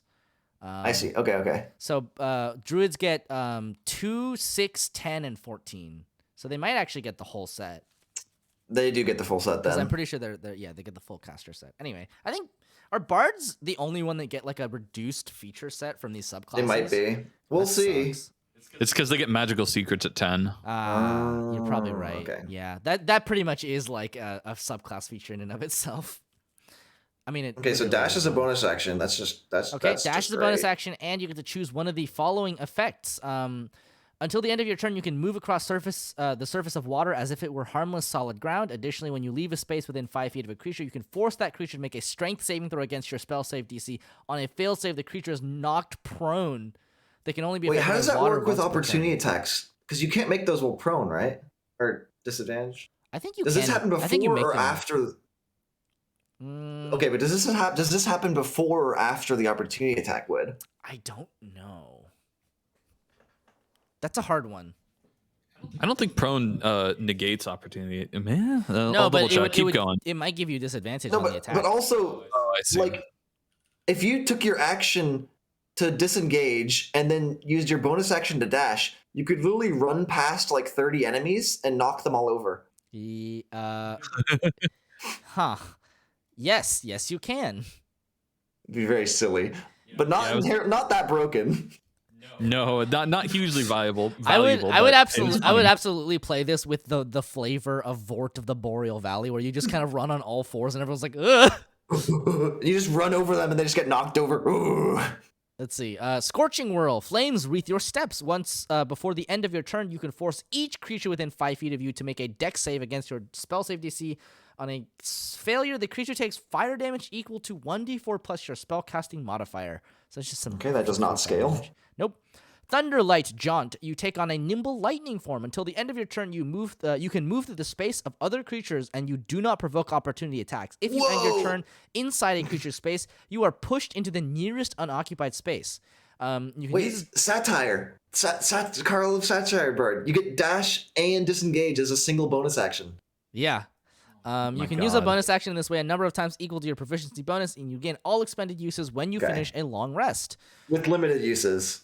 And no climb speed. Yeah. No climb speed. You can't just scale a 10-foot wall. Yeah. No climb speed, F tier. Okay. Yeah. At 6th level, you have honed your forms of elemental expression. Choose one of the following damage types: cold, fire, or lightning. You gain resistance to that damage type. Additionally, when you cast a spell using a spell slot that deals the chosen damage type, you emit a spectacular aura of artistry, which extends 5 feet from you in every direction, but not through total cover, and lasts until the end of your next turn. While the aura is active, each creature of your choice has resistance to your chosen damage type while within the aura, as you shape your favorite elemental medium around them. You can change your damage type whenever you finish a long rest. Okay. Dan, how do you feel about 5-foot auras? That's kind of bad. It means Especially you on really a have to be druid. touching your allies to give them resistance to a single damage type that may or may not actually hit them. Hey, listen. All you have to do is clump up with all your friends and make yourself all resistant to fire damage, and you bait a free fireball. Oh no, you take damage from a damage. Now you are all clumped. Value. either you spread out so they don't get value from fireball, or you clump up and then they get some value from fireball, just not as much as normal. Yep. I mean, it lets you clump, I guess. I don't know. But why would your druid? Be I think like this is for you. Yeah. You can kind of ignore the other features besides the top one. Like that's just The a top- the bonus. first line. That's a bonus if your any ally happens to be next to you. Having your 6th level feature be get resistance to fire damage is like kind of ass. Even Forge Cleric got resistance to fire damage and 1 AC. Mm-hmm. Yeah. Let's see. Honing your talents, you skillfully infuse your emotions with even more potent expressions of elemental might. Once per turn, when you deal damage to at least one target, you gain an additional effect determined by the damage type chosen for your favorite medium feature. Okay, so this augments it. Okay. One of the targets of your choice takes an additional 1d6 cold damage and must make a con save against your spell save DC. On a failed save, the creature's speed is reduced by 10 feet until the end of its next turn. They can only be affected by the ice once per round. Fire. One of the targets of your choice takes an additional 1d6 fire damage. Fortifying flames then dance around one creature of your choice within 30 feet of you. The chosen creature gains 1d6 temporary hit points. Kind of lackluster. One of the targets of your choice takes an additional 1d6 lightning damage and must make it a dex save. There's a lightning one.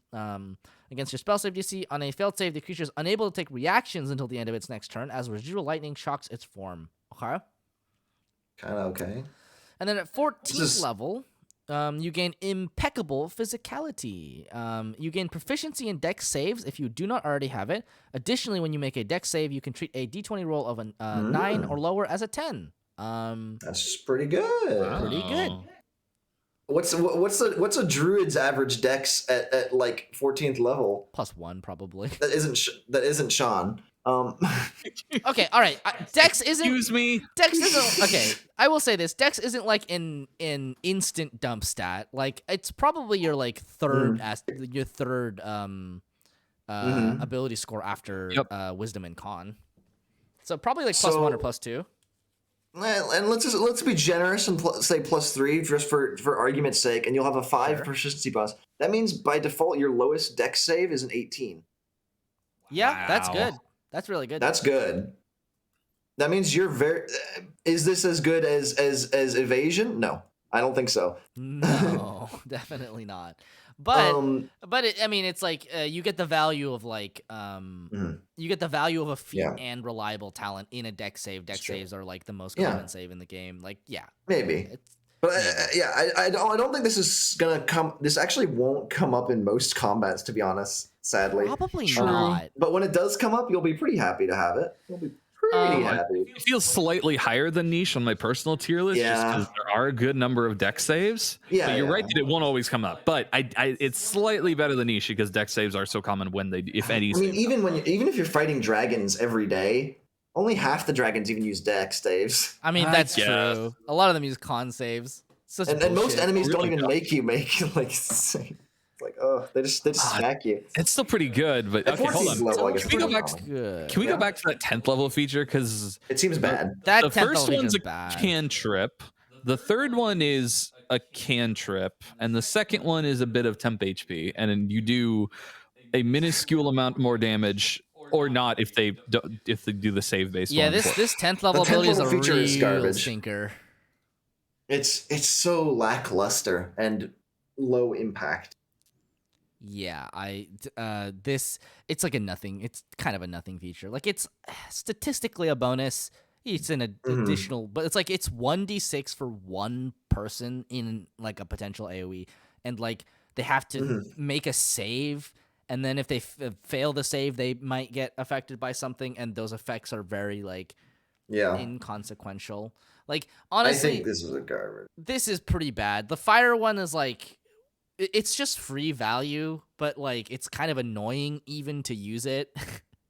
And it's not like it's not like It's so the minor at 10th level. yeah, 10th level, like Yeah. a D6 being for one target in your like AoE is like so bad. Even with the other effects, like none of them are astounding enough. Like what's it called? I'm pretty sure that looking at one of the other ones, like what's it? The forged one? Was that it? The cold one where it's just like it just drops movement speed to 0. Why not just do that, honestly? Yeah, different designers. So different Yeah. subclass, That different being classes too. said, though, for in comparison to the like Bard / Wizard Strixhaven ones, this one is pretty not as good. very huge power disparity in my Huge opinion. power disparity. Like you get some nice features. Like this dash is a bonus action, Okay. and the fact that you can choose these. This is nice. It lets you Especially dash if under, like, disengage, which dash is disengage is super good. honestly amazing. Like especially as a I as don't a think druid. I don't think druids are often as much danger as certain other classes. But if you're a standard spellcaster druid, you have a D8 hit die. You're pretty squishy. You're squishy. Being able to Yeah. dash disengage as a bonus action Well, you're and still cast your spell, you're impossible to lock down and kill for a while. Now. Druids, That's 60 feet of that's. Oh my god! Wait, you remember the 10th think level that is feature of dreams that lets you teleport 60 feet away? yes. This is Yeah. effectively that at second level, Yeah, it's second level. Yeah. See that's the thing is and that feature was like- nuts. druids are in the place where they have a D8 hit die, but they don't have access to like decent armor, right? Because a lot of clerics, especially the good ones, get True. heavy armor, but druids will never get heavy armor unless you go out of your way to do it, and it's like not worth the resource dump. So, like, giving druids an escape is always going to be good. Giving it to them at second level with this amount of power is super good. Oh my god, it's nuts. Especially like because like it's flexible. You can use it in a number of times equal to your proficiency bonus. At like second level it's gonna be 2, and then at 5th level it's gonna be 3. That's pretty good.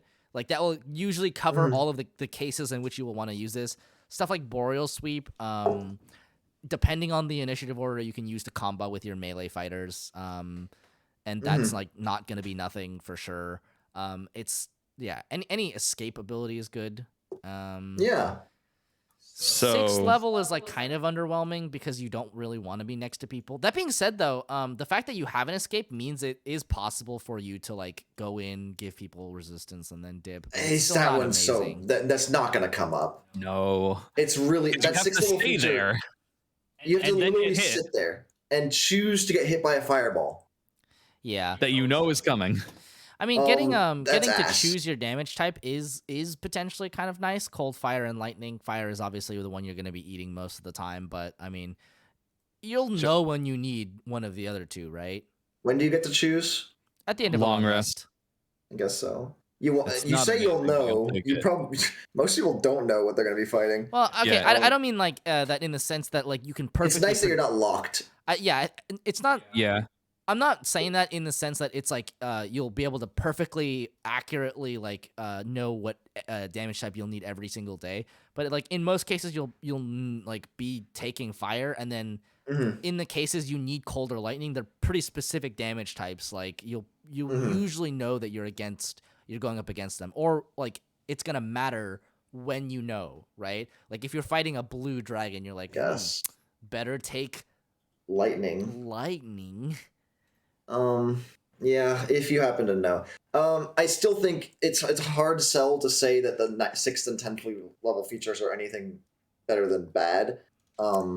Yeah, they're pretty power bad. level. They're also interlocked with each other. Yeah. So then you have And this the- like weird space where if the feature set were better, it would be a complicated like judgment call. But because the 10th level abilities are so bad, it doesn't matter. You're just gonna choose whatever you want to be resistant to. That get within 5 feet of enemies thing is almost like bait. It's not as much bait as the Spore Druid is, but like it is trying to bait you a little bit. Yeah, agreed. Yeah. So Where do we come We out on we this? haven't strict talked. savings. We haven't Strict talked savings about here, right? the we haven't. No, shut up. We haven't talked about the first level creative skills. Are those? I always like getting skills. Skills are great. Skills They're are nice. good. But those skills are not These are very good good for Druid. skills. Like acrobatics, athletics, nature, performance. Like these are generally pretty good skills. Probably acrobatics, athletics, depending on the game you're taking. You're a druid. You're probably gonna have No. nature already. If you're a druid, you probably take nature. Wait, no, nature's int, isn't it? Well, Yep. nature's an int ability, but also like Druids like it. Well, no, I would say in general you might already have this from whatever like background you have, right?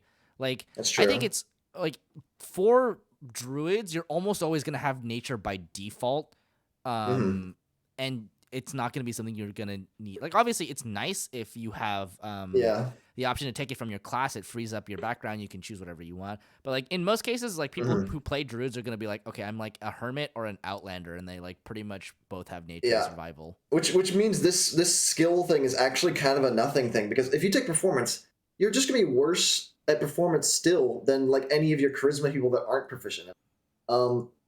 If you take athletics and acrobatics, sure, it might very occasionally maybe help you get out of like a grapple if someone happens to get into the backlines and grapple the druid for some reason. Like these are they're not amazing, no. but you're Most- happy most- to take them. But yeah, they're most not. skills, most subclasses that give you skills give you a lot better skills for that subclass Yeah, than this these one, are and that comes from it being a multi-class subclass. Yes, exactly. yeah, that's very true. I mean, this is actually probably much more likely for your wizard to take nature than anything else. I'll have you know, by the way, that I made 20 levels in a druid and never once got proficient in nature.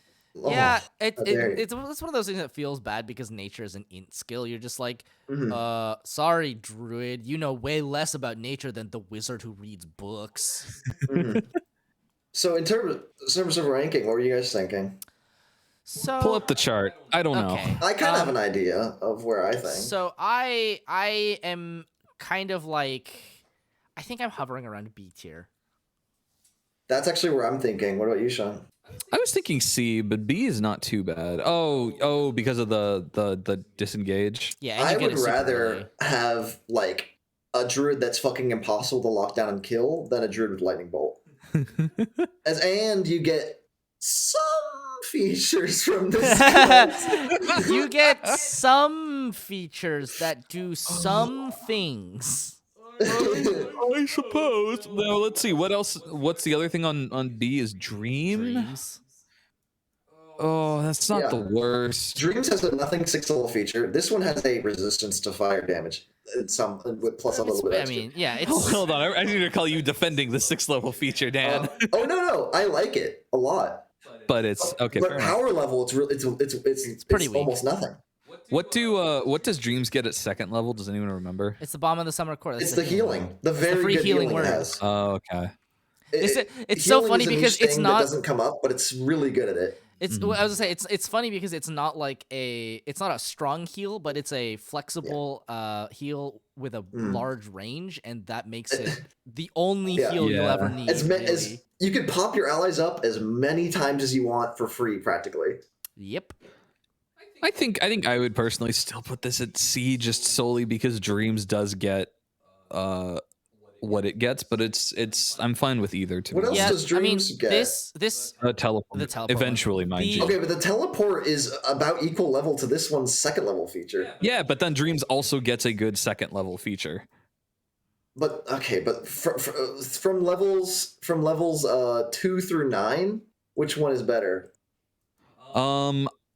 Yeah, that's fair. It depends on what you want to do, but so in which case they should probably be on the same tier. So I see your point. Yeah, I think they're pretty I comparable. think I'm okay with this. And Dreams probably pulls ahead once you hit level 10. Yeah, Probably. easily, trivially. Yeah, definitely. But yeah, okay, I'm okay with this. Oh, it hurts me a little bit, but I'm okay with it. Yeah. I mean, Okay. this isn't even a dead feature. This is good. Generally, maybe. What is? Impeccable physicality. Yeah, that's good. But the 10th level one is pretty low. Yeah, it's pretty low. bad. It's really bad. It's like make if you happen to be casting damage spells every turn, which druids often don't do, you do Correct. 3.5 damage to a single creature, Okay, let's talk about and then Witherbloom. heal 3.5.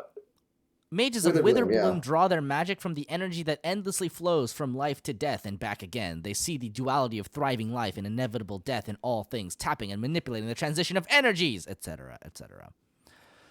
Okay, so you gain both of the first level features, and then Okay. you can choose. It doesn't matter because druids get them all probably. Whoa, spells!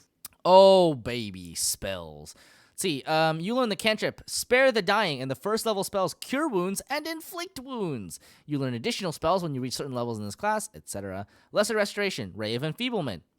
Revivify, Vampiric Touch, Blight, Greater Restoration, Anti-Life Shell, and Mass Cure Wounds. Not an impressive spell list, gotta say. And no first level spells. I just want to bring up that already this is going to be a really interesting Warlock subclass to rate. Yeah. Wait, did you just get them? Yes, you just get them. And sorcerers, most sorcerers don't get extra spells. Well, this is And only these are Druid and extra Warlock. Yeah, sorcerers don't get these, but Oh, shit, Warlock you're is right. interesting because This is healing. good for Warlocks, yeah. Healing. Oh, Healing Wait. Warlock! Wait, Mass- is that good? But Warlocks only Mass get Cure Wounds. Okay, Mass Okay, but Cure Warlocks Wounds. No, only- you're right. Okay, but Warlocks only get like two would only be able to cast it twice. Yeah, well, that's why it's going to be interesting. Hey, but at ninth that's for level, I another think you day. get 3, maybe. Would you? No, Okay, would a maybe not. Warlock even cast any of these? Probably not. Not today. Okay, whatever. That's why I said interesting. I left it ambiguous very deliberately. How dare you? How dare you? Anyway, so Essence Tap, lol. As a bonus action, you draw on a reservoir of life essence to empower yourself for 1 minute or until you use the feature again. For the duration, you gain one of the following benefits of your choice: Overgrowth. When you choose this benefit and as a bonus action on subsequent turns while the benefit lasts, you can expend and roll 1 hit die. You regain a number of hit points equal to the number rolled plus your spellcasting ability modifier. Okay.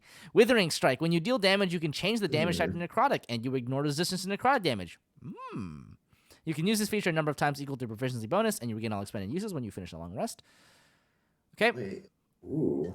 So at 6th level, you gain proficiency with Herbalism kits if you don't already have it. When you finish a long rest, you can use an Herbalism kit and a pot or cauldron to create magical brews. You create a number of brews equal to your proficiency bonus. Each brew requires its own flask. A brew maintains its magical potency for 24 hours or until it's used. For each brew, choose one of the following effects. Okay. Fortifying. When you create this brew, choose a damage type from the following list: cold, fire, necrotic, poison, or radiant. A creature can drink this brew or administer it to another creature as an action. The recipient gains resistance to the chosen damage type for 1 hour. Quickening. Neat. A creature can drink this brew or administer it, etc. as an action. Recipient regains 2d6 hit points and 1 disease or condition from the following list affecting the recipient ends. Brew user's choice: charmed, frightened, paralyzed, poisoned, and stunned. Wait. Oh, you would use that on your stunned ally. I see. Yeah. Toxifying. As an action, a creature can apply this brew to a simple or martial melee weapon, or a simple or martial weapon. The next time the weapon or a piece of ammunition fired by it hits a creature within 1 hour, the target takes 2d6 poison damage and must succeed on a Constitution saving throw against your spell save DC or be poisoned for 1 minute. Okay.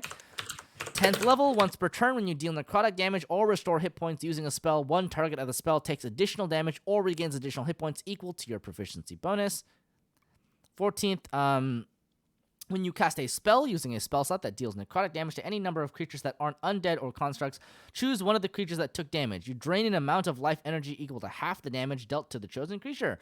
One creature other than yourself that you can see within 30 feet of you regains a number of hit points equal to the life energy drained. And you can use this a number of times equal to your proficiency bonus. You get them all back on a long rest. Okay, how do we feel about this one?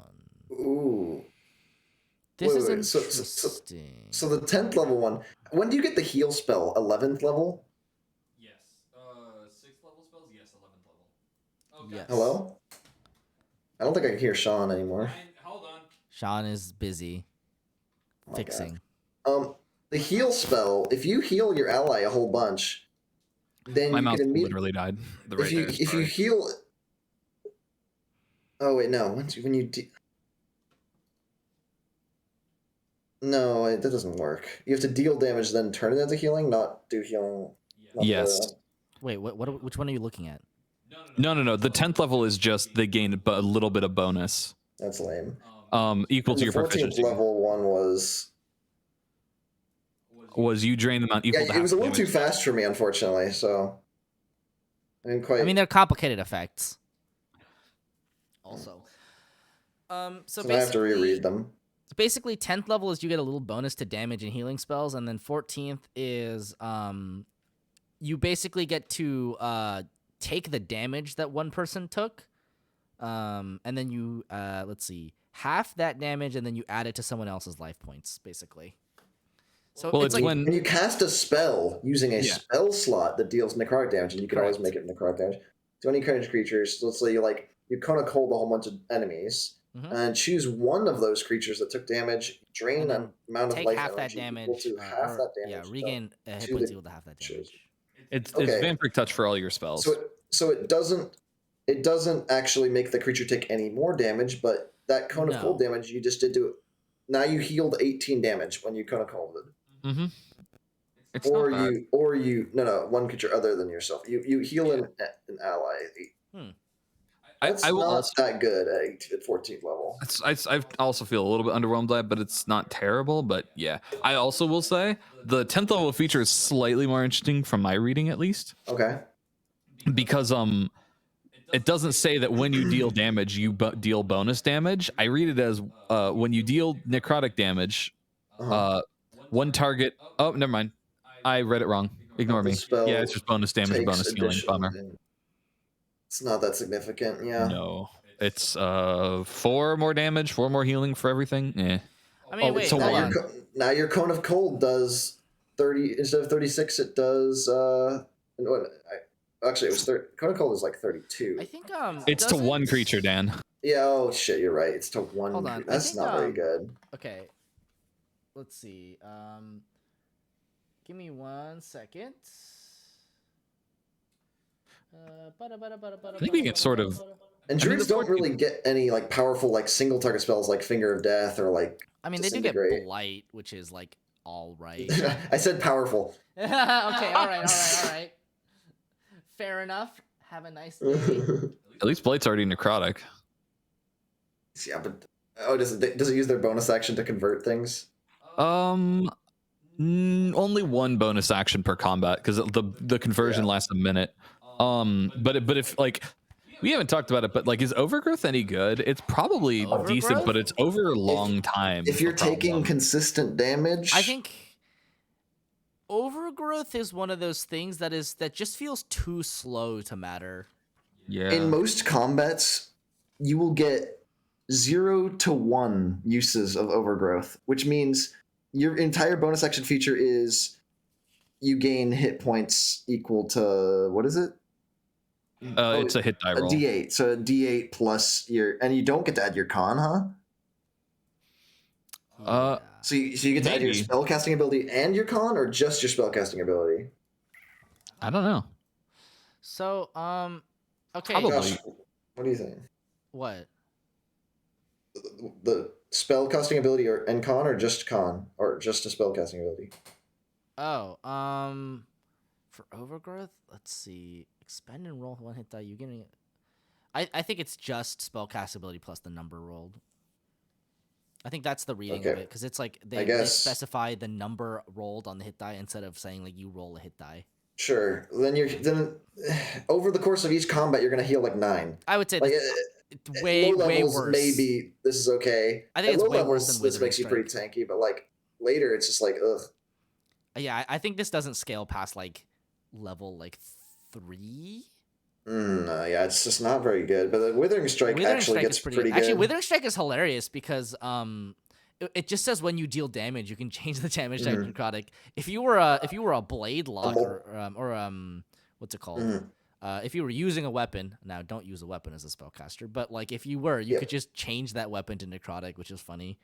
This is actually one of those things you might take as a level 1 warlock dip just to get Withering Strike on some other class, like a let's say a real melee wizard class that wants to meteor swarm everyone. Oh, necrotic damage for some reason. I don't fucking know. I will say this. I think on a druid, it's not that good though. I think as a druid, it's pretty. I will say for Witherbloom adept, it's using a spell, and cantrips are spells. Okay. So it means your cantrips are slightly better, which is. Do you not get Toll the Dead as a druid? So I was looking to see if there was any way to get Toll the Dead as a druid, and like there is one way, and it's like you take magic initiate, but it's like an intelligence. We shouldn't judge the power level of class based on taking some bullshit like some feat. No, so you're stuck with whatever. But you can change it. You can change whatever damage type you do. So as long as you get a cantrip. Yeah, but druid cantrips, damaging cantrips tend to suck. Like they get like Sacred Flame. Yeah, it's a whole D8. Produce flame. And it usually misses. It's pretty bad. It's pretty bad. I will say it might be better on warlocks who can just kind of Eldritch Blast Gatling gun. Yeah, I'm looking forward to rating this one on warlocks. Actually, it'll be a lot better on warlocks, for sure. But for druids, I don't think like a necrotic cone of cold. Oh boy, you avoid cold resistance. That'll come up occasionally. It's more, well, the big feature is Withering Vortex, I guess, is that you lets you like slurp up hit points, but it's not that much. But you don't, it doesn't heal that much necessarily. Like 18 is like, like 18 average for a like what is kind of cool, like a 5th level spell, a 4th level spell. It, I mean, obviously it's like one of those things that's like, oh, it's a free bonus, cool, but I don't know, like 18 doesn't seem like that much health. Like that's like what, like a mass cure wounds for one person. If that, but it can get them up from 0, so it really just kind of lets you blast a little bit better. But it's not. That's very true. I'm a little underwhelmed. We have not even touched on the bruise. I'm saving that for last because that's, I think, besides then just getting 11 more spells, which is good. I like that.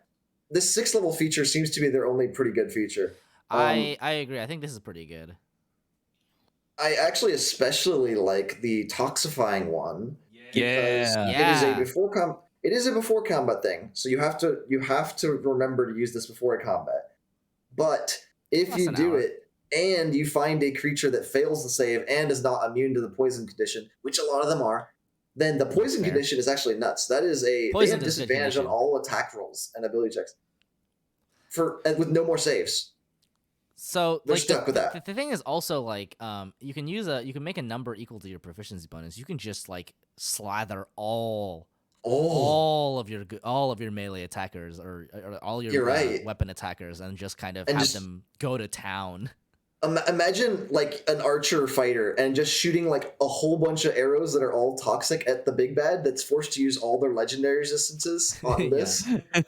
Well, they might be immune to poison. Like, might be immune to poison. It is a con save. That said, and immunity to poison is the most common immunity in the game.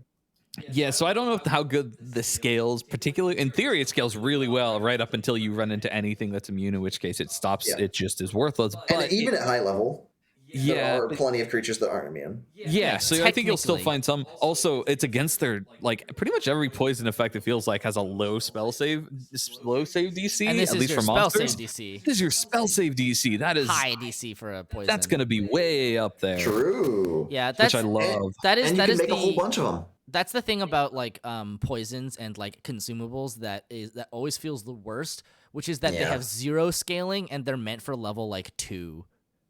Yeah. So this fixes that. Quickening is also quite good. You'll probably want to have one of those on hand, even at higher Maybe. levels.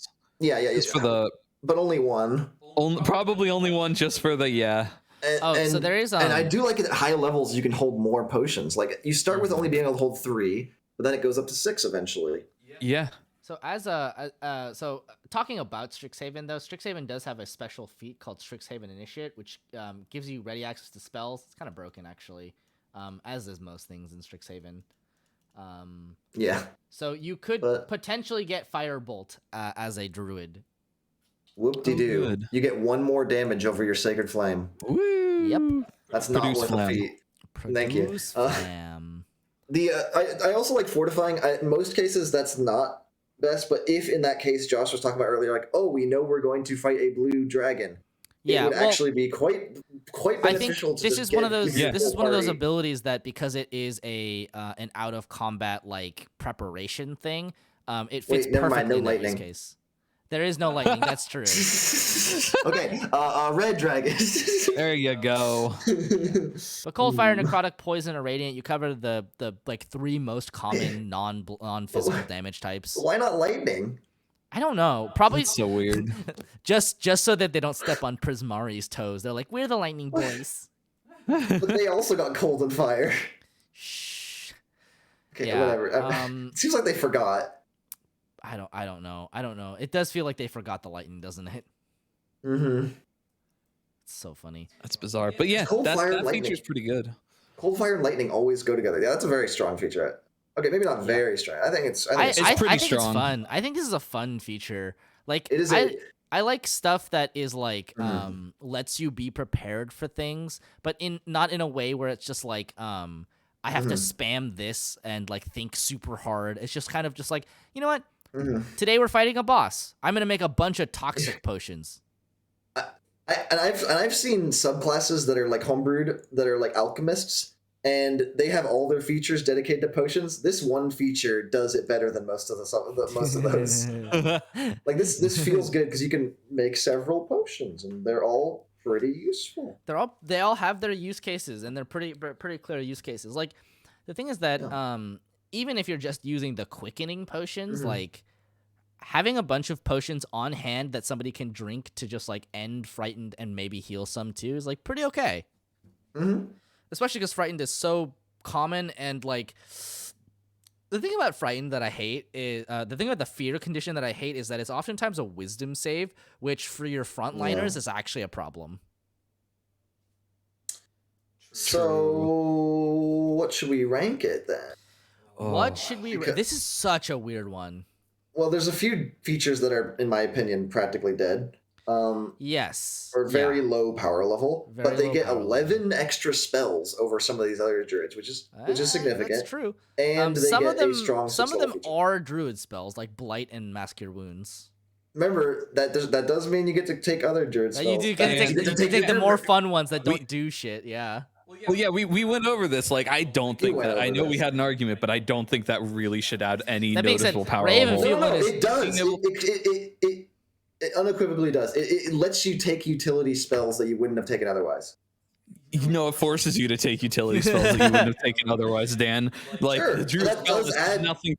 It does It add adds- to the power level. It adds a negligible quantity to the power level in most cases, to my mind. That's why I don't really actually. What do they get here? That's why really I only care about what they uniquely get, because otherwise you could recreate this and you'll miss out on what spells? So like at first level, there's spells you might take as a druid that are there's some really powerful ones like absorb elements, fairy fire, fog cloud, good berry, healing word, cure wounds is not that good, but like there's too many that you can't afford to take all of them.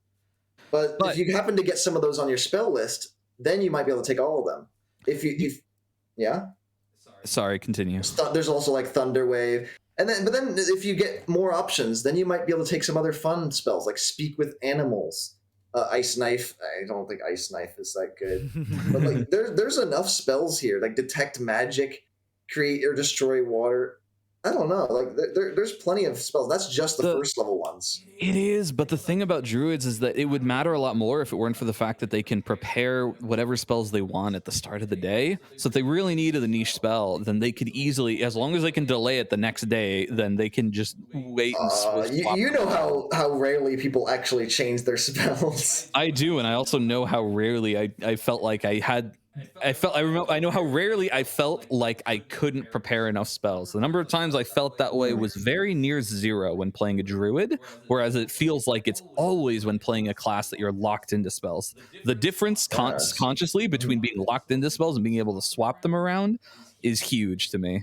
And so as a result, like you're absolutely objectively correct that it does make them better, even if they had a full spell list of druid spells. But I don't think it makes them very much better at all. It's almost to the point that all I really want to focus on is what they wouldn't normally get most of the time. Then what do they not like normally get? We can verbally acknowledge that it makes them better, but I can't imagine that ever putting them up a tier in my mind if all they got was druid spells, for instance. Well, that plus another feature might. Hard to say. Vampiric Touch. None of these are. Well. So Vampiric Are Touch. any of them not on the get, druid tier list? Vampiric Touch is not. Revivify. Revivify. Is Revivify not a druid spell? I think not, but I'll double check. I think the only revive spell that druids get is Rejuvenate. Oh no, they do. They do get Revivify. What? What? No, not according to Roll20. On Druid spell list on the list I'm looking at, it has Revivify, so I it must get it in Tasha's Tasha's. That's so funny. Wikidot's pretty good at this, so I mean, yeah, they just add everything in the pot. You're probably right. They probably do get this in Tasha's. It's so funny. Okay.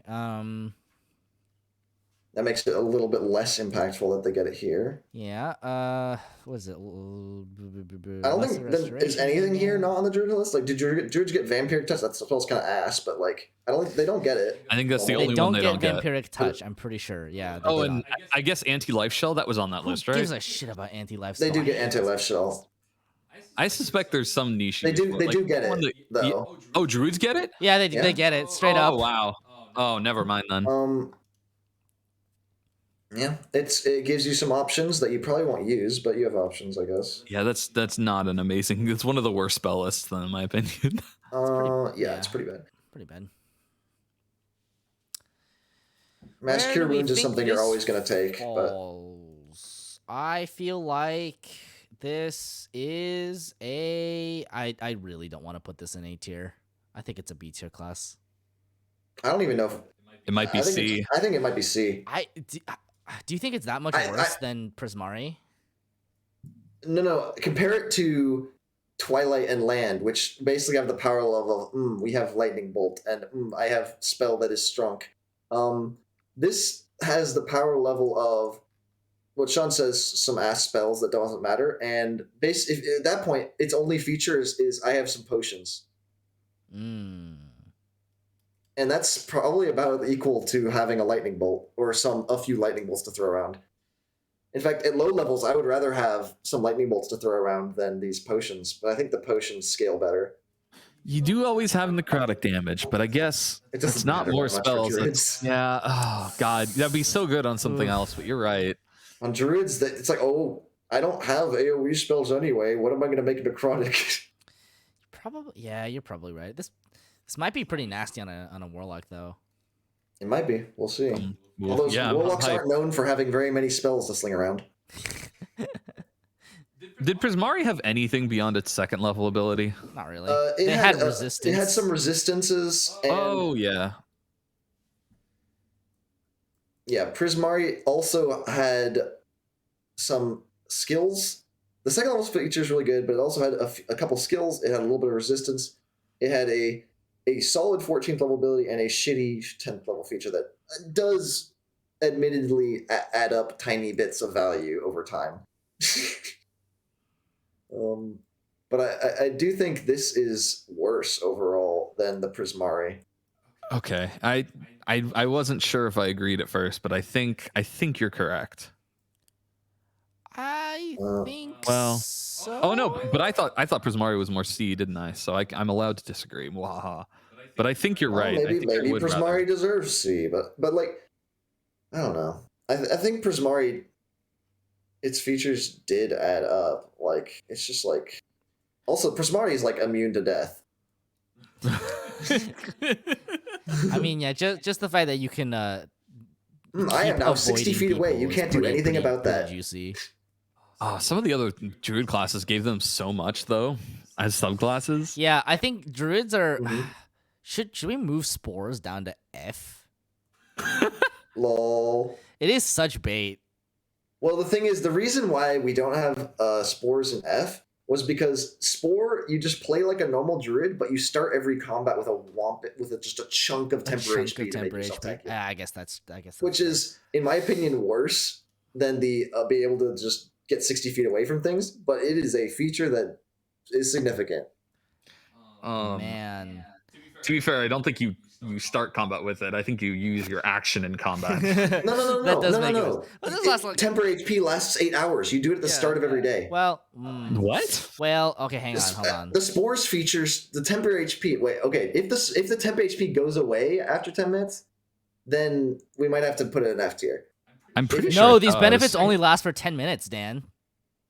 No. Until you lose. No. Look at this or clause. These benefits last for 10 minutes until. Oh wait, maybe you're right. Oh, these benefits. The temp HP stays. Oh, maybe you're right. That's why. That's the only reason why it's not up. Wait, these benefits last for 10 minutes until you lose all the temporary hit points. No. Read again. No. Yeah, we've all gone through the reading. exact Or until same you- mental process. Yeah. The way the commas work, you guys. It's This weird, is a though, the way it's period. written. That's a period. No, there's 2 commas and a period. Well, no, on the wiki, On it the actually wiki has a dot, there's an period. actual period. Did they fuck up? Yeah.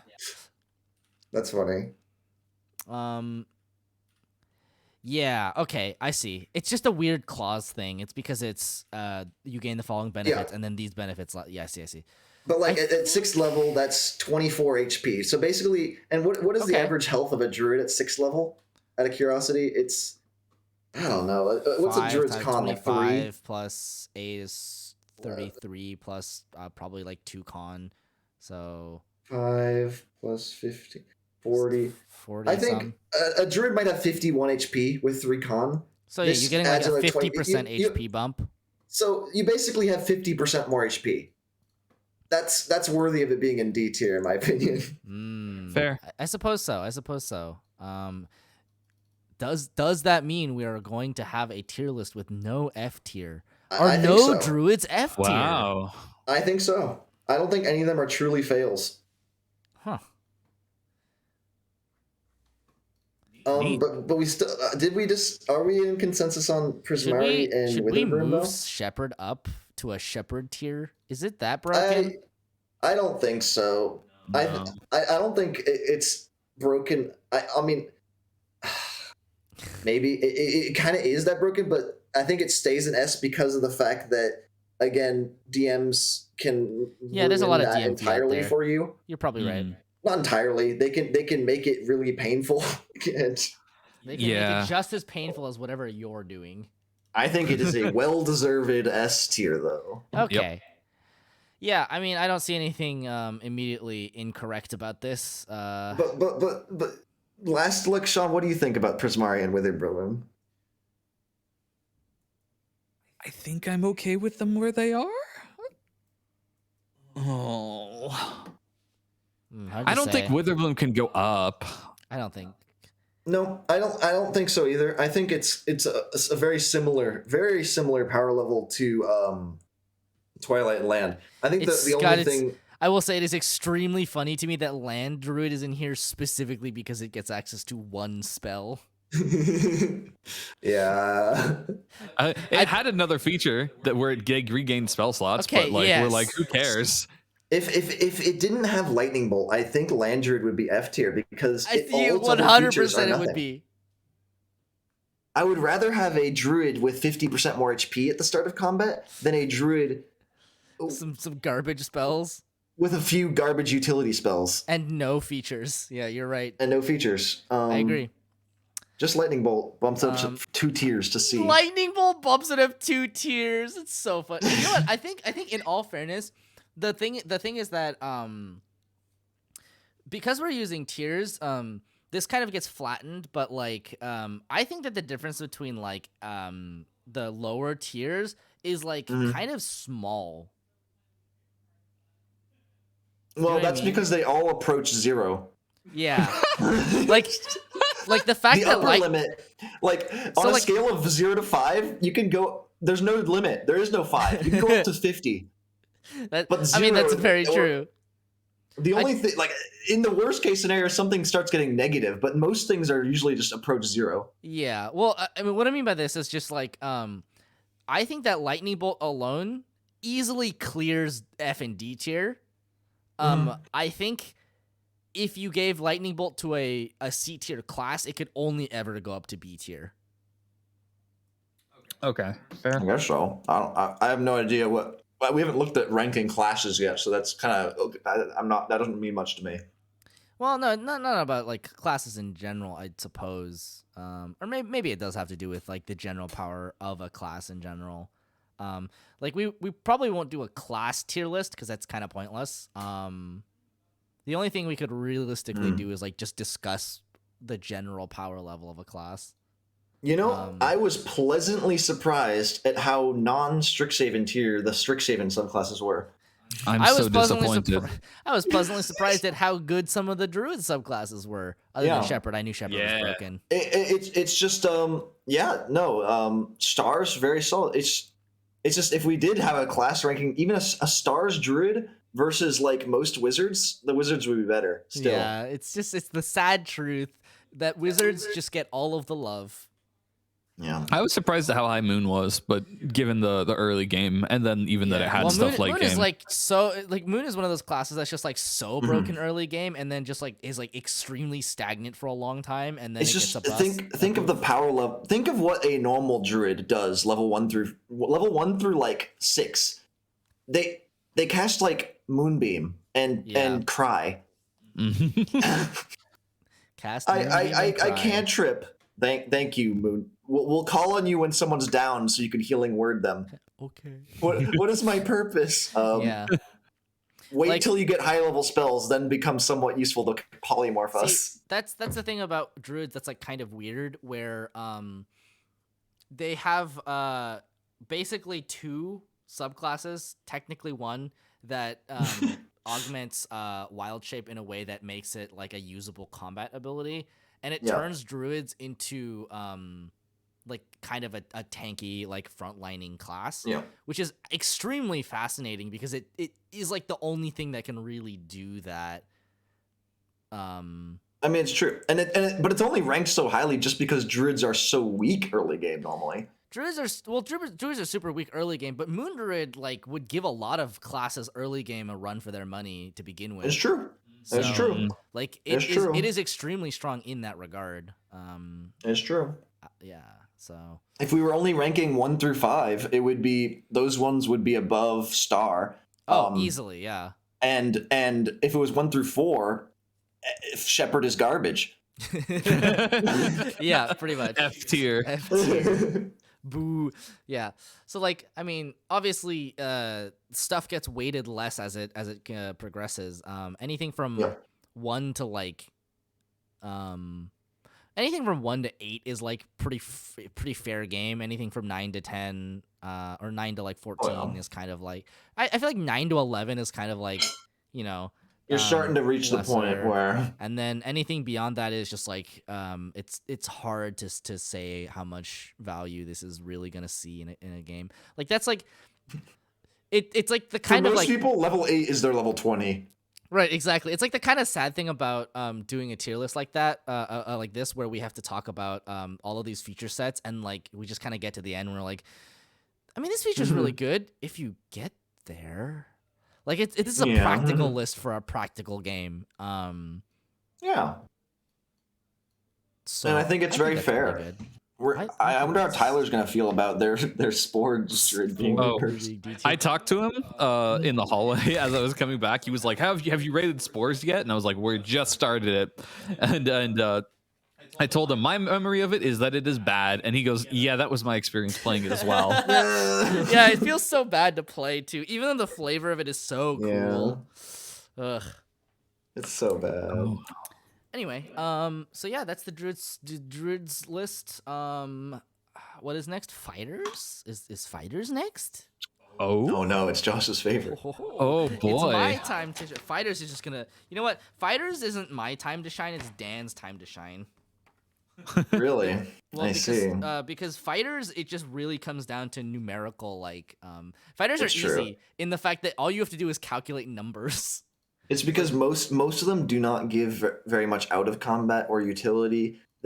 It's just most of them just give damage and combat utility. It's just different kinds of damage. They're just like And we can put all the damage up like, front. We can move it out. You can choose there when are you do the damage.